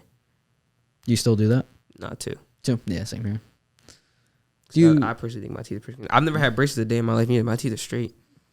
My bottom teeth are definitely off, but my top teeth are better. Which I'm not worried about it, to be honest. I think my teeth are fine. I'm not worried about it. Yeah, bro. As you get older, you'll be chilling. Facts. I'm glad that throughout the years I've learned. I'm glad you brought that up. I want to talk about that too. I got you. I'm glad like throughout the years I've learned to be humble and learned to be me, and the most important part of just in my opinion life is just staying true to yourself. Yeah. As you say that, I have a question for you. I'll let good. you answer first, and I'll answer for myself. But we're seniors now in high school, getting ready to go to college. What would you, like, looking back for the past, I don't know, I would say between the last 4 to 8 years and you now, what would you look back and say to the younger you? What would you say to yourself? I would say don't be afraid to... Give me a sec. I apologize. I would say don't be afraid to just be yourself. Bro, I was literally going to say the exact same thing, bro. Because I feel it's so easy to try to appeal to a different person, to different people, and tailor yourself. I've said this multiple times, but to tailor yourself to different people, which isn't necessarily a bad thing depending on the situation that you were in. But when you change who you are as a person, especially fully, to try to be someone else. Yeah. And to add on to that, just don't be a clout chaser, but I mean like a bad clout chaser. You know what I'm saying? Like there's nothing wrong with wanting attention, because everyone desires some sort of attention, and it'd be wrong to say that no one does, because obviously this is just a broad statement and I don't know 100% for a fact. But for me, for having talks with other people, it seems as if a lot of people want attention, and there's nothing wrong with that until it becomes excessive. Yeah. And so I'll let you go, bro. No, go ahead. I'll let you finish. I've lost it. I apologize. What I was going to say. Yeah. For me, what I would look back and say to myself is, you came a long fucking way.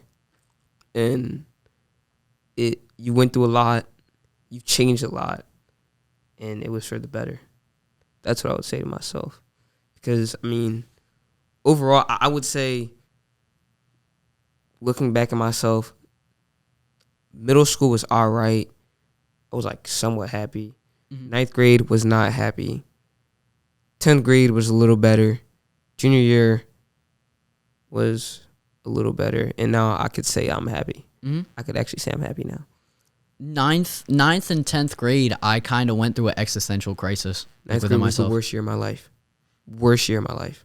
I would have to... It's a little back and forth, but I would have to agree with you between those years. Yeah, bro, 9th grade was the worst year of my life. And like you said, what we would tell ourselves. I actually read something and I found out that when you said comes to fitting in and changing yourselves, I read this thing that said half of our generation, Gen Z, doesn't have their own personality. We pick and choose from the latest mannerisms to fit in and trends. And that's just... That sucks when you think about it. It's conformity, which is conforming to a group. Like with everything, like clothes, music, like just ideas. Like people, I would say people are truly afraid to be themselves. And that shit fucking sucks. It does. And I don't think, regardless of how true you are to yourself, you're never going to be truly yourself unless you are with someone that is 100% I would say I'm myself trusting. Now. Really? Because of Gary Vee. I'm so serious. Really? Yeah. But I'm saying that like in front of everyone? Yeah. Truly yourself? Yeah. Really? Yeah. I would say if it weren't for him and I didn't hear this quote, and he preaches it, says it all the time, stop giving a fuck what people think. When I like sat down and actually thought that, and you hear things similar to it, like if you give a fuck what people think, your life is not truly yours. When you hear shit like that, you sit down and deeply think like, yo, you really got to stop giving a fuck what people think. You have one life. I agree. And it's so easy to hear that, and I'm not going to lie, like I want to just stop caring about what people think. And I definitely desire that, but it's hard for me to just hear that and start to I feel you, bro. and to follow that. It took me forever, bro. That shit just hit me this year, literally 2-3 months ago. I literally had to come to the realization, bro, like, you got to stop giving a fuck what people think. It's not good for your mental health. I'm not gonna lie, I still care what people think. I don't. Not anymore. Especially as a young black man, when you know you're already gonna get hate in a country that you're in and looked at differently. It's automatically gonna happen. I get that. So it's to the point where, why should I give a fuck when you're automatically gonna get looked at different because of the color of your skin, That's true. the way your hair is. I personally can't combat that. There's nothing I can say. Seriously. Yeah. Bro, I enjoyed this talk, man. I enjoyed this talk. I enjoyed this one way better than the first one. Did you really? Not like as if the first one was bad, Mm-hmm. but like this one, I think it was way more structurally organized. We were all over the place. Mm-hmm. It was clean. First time we were a little scared. I would definitely say we were scared. But I like how we can bounce ideas off of each other and everything flows naturally. Mm-hmm. I I'm really all do for enjoy it, this, man. Audiochumps. Not sure how often we want to do this. How often do you want to do an Audiochumps episode? Depends on how many you do for your Brandon Alper experience. Mm-hmm. Say like for every 2. Do an Audiochumps? Yeah, like for every 2 to 3 episodes you do on the Brandon Alper experience with one person, we can do the Audiochumps. Audiochumps. And yeah, we're gonna be sure to get for Audiochumps. We're gonna try to get other people in here too. So like it won't just be me and Brandon. We'll try to get others in here too. Yeah, so. it's not necessarily something that we need because we are more than okay with us just being. We just want to for the entertainment. We think it'd be a lot. It would be very interesting to have. It'd be interesting because I think Q and I bounce off of each other very well, and I think it would be interesting to have another person here to bounce those ideas off of. Even another 2. We'll see. 1 or 2. You will see. We'll figure it out. Shoot, might be a raffle on the IG. Gotta follow the IG at Audiochumps, right? At Audiochumps, yes sir. Gotta follow the IG. Be ready. Wait, raffle coming. Yes sir. Yeah, man. At _QSL_. Ooh. At Clout. Okay. Yeah, I was gonna say it. Clout.Alper. Yes sir. Yeah. Got it. Okay. Yeah. Like, subscribe as you desire if you want to. If you don't, whatever. I respect. Still love you. We still love you. Still love you. Just if you got to this point in general, I appreciate you, bro. Yeah. If you made it this far, you're king or queen. Or queen. We love our queens. Yeah. But Audiochumps, episode 2. as always, Killer Roo signing off. Brandon Alper signing off. Stay dangerous.